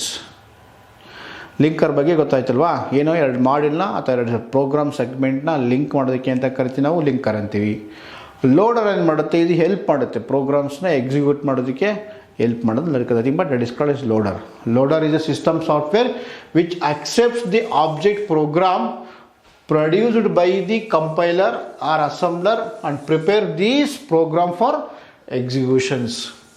Okay, these program for execution. Loader is system software which accepts the object program produced by the compiler or assembler and prepare these for program for executions. ಏನು loader ಎನ್ನುವುದು system software ಆಗಿದ್ದು ಅದು compiler ಅಥವಾ assembler ಉತ್ಪತ್ತಿಯಾಗುವ ವಸ್ತು ಅಥವಾ ಪ್ರೋಗ್ರಾಮನ್ನು ಸ್ವೀಕರಿಸುತ್ತದೆ ಮತ್ತು ಈ ಪ್ರೋಗ್ರಾಮ್ಗಳನ್ನು ಕಾರ್ಯಗತಗೊಳಿಸಲು ಸಿದ್ಧಪಡಿಸುತ್ತದೆ. ಯಾವುದು? That is called as loader. Okay, this are all examples of ಏನು ಇವನ್ನೆಲ್ಲ ಅಂತ ಕರಿತೀವಿ ನಾವು ಲ್ಯಾಂಗ್ವೇಜ್ ಟ್ರಾನ್ಸ್ಲೇಟರ್ ಅಂತ. ಯಾವುದು? Compiler, assembler, interpreters. ಜೊತೆಗೆ ನಾವು ಇನ್ನು ಯುಟಿಲಿಟೀಸ್ ಅಂತಲೂ ಕರಿತೀವಿ. ಲೋಡರ್ ಲಿಂಕರ್ಸ್ನ ನೀವು ಯುಟಿಲಿಟಿ ಅಂತ ನೀವು ಆಡ್ ಮಾಡ್ಕೋಬೋದು. ಬಟ್ ಇವು ಸಿಸ್ಟಮ್ ಸಾಫ್ಟ್ವೇರ್ ಉದಾಹರಣೆ ಯಾವುದು, ಜೊತೆಗೆ ಲ್ಯಾಂಗ್ವೇಜ್ ಟ್ರಾನ್ಸ್ಲೇಟರ್ಸಲ್ಲಿ ಯೂಸ್ ಮಾಡ್ಕೊತೀವಿ. ಓಕೆ ಫ್ರೆಂಡ್ಸ್, ಓಕೆ, ಮತ್ತೆ ನಾನು ಇನ್ನೊಂದು ವಿಡಿಯೋದಲ್ಲಿ ಬರ್ತೀನಿ. Very important topic. ಓಕೆ, ಇದ್ರ ಬಗ್ಗೆ ಏನಾದ್ರು ಕ್ವಶನ್ಸ್ ತುಂಬ ಇಂಪಾರ್ಟೆಂಟ್. ಇದರಲ್ಲಿ ನಿಮಗೆ ಕಾನ್ಸಂಟ್ರೇಟ್ ಮಾಡಬೇಕಾಗಿರೋದು ಯಾವುದು ಅಂದರೆ programming languages, low level language, high level language, plus language translators. ಇದು ಬಿಟ್ಟರೆ ನೆಕ್ಸ್ಟು ಆಪ್ರೇಟಿಂಗ್ ಸಿಸ್ಟಮ್ ಅಂದರೆ ಏನು, ಟೈಪ್ಸ್ ಆಫ್ ಆಪ್ರೇಟಿಂಗ್ ಸಿಸ್ಟಮ್ಸು. ಈ ಟಾಪಿಕ್ಸ್ ತುಂಬ ಇಂಪಾರ್ಟೆಂಟು. ಇದು ನೀವು ಕಾನ್ಸಂಟ್ರೇಟ್ ಮಾಡ್ಬೇಕು. ಇದರಲ್ಲಿ ಮಿನಿಮಮ್ ಅಂದರೆ 2ರಿಂದ 3 ಕ್ವಶನ್ ಬಂದೇ ಬರುತ್ತೆ ಈ ಟಾಪಿಕಲ್ಲಿ. Very very important topic. Okay, please go through once all of you properly. Okay, ನಿಮ್ಗೇನಾದ್ರು ಡೌಟ್ಸ್ ಇತ್ತು ಅಂದರೆ ನನಗೆ ಕಾಂಟ್ಯಾಕ್ಟ್ ಮಾಡಿ. Thank you.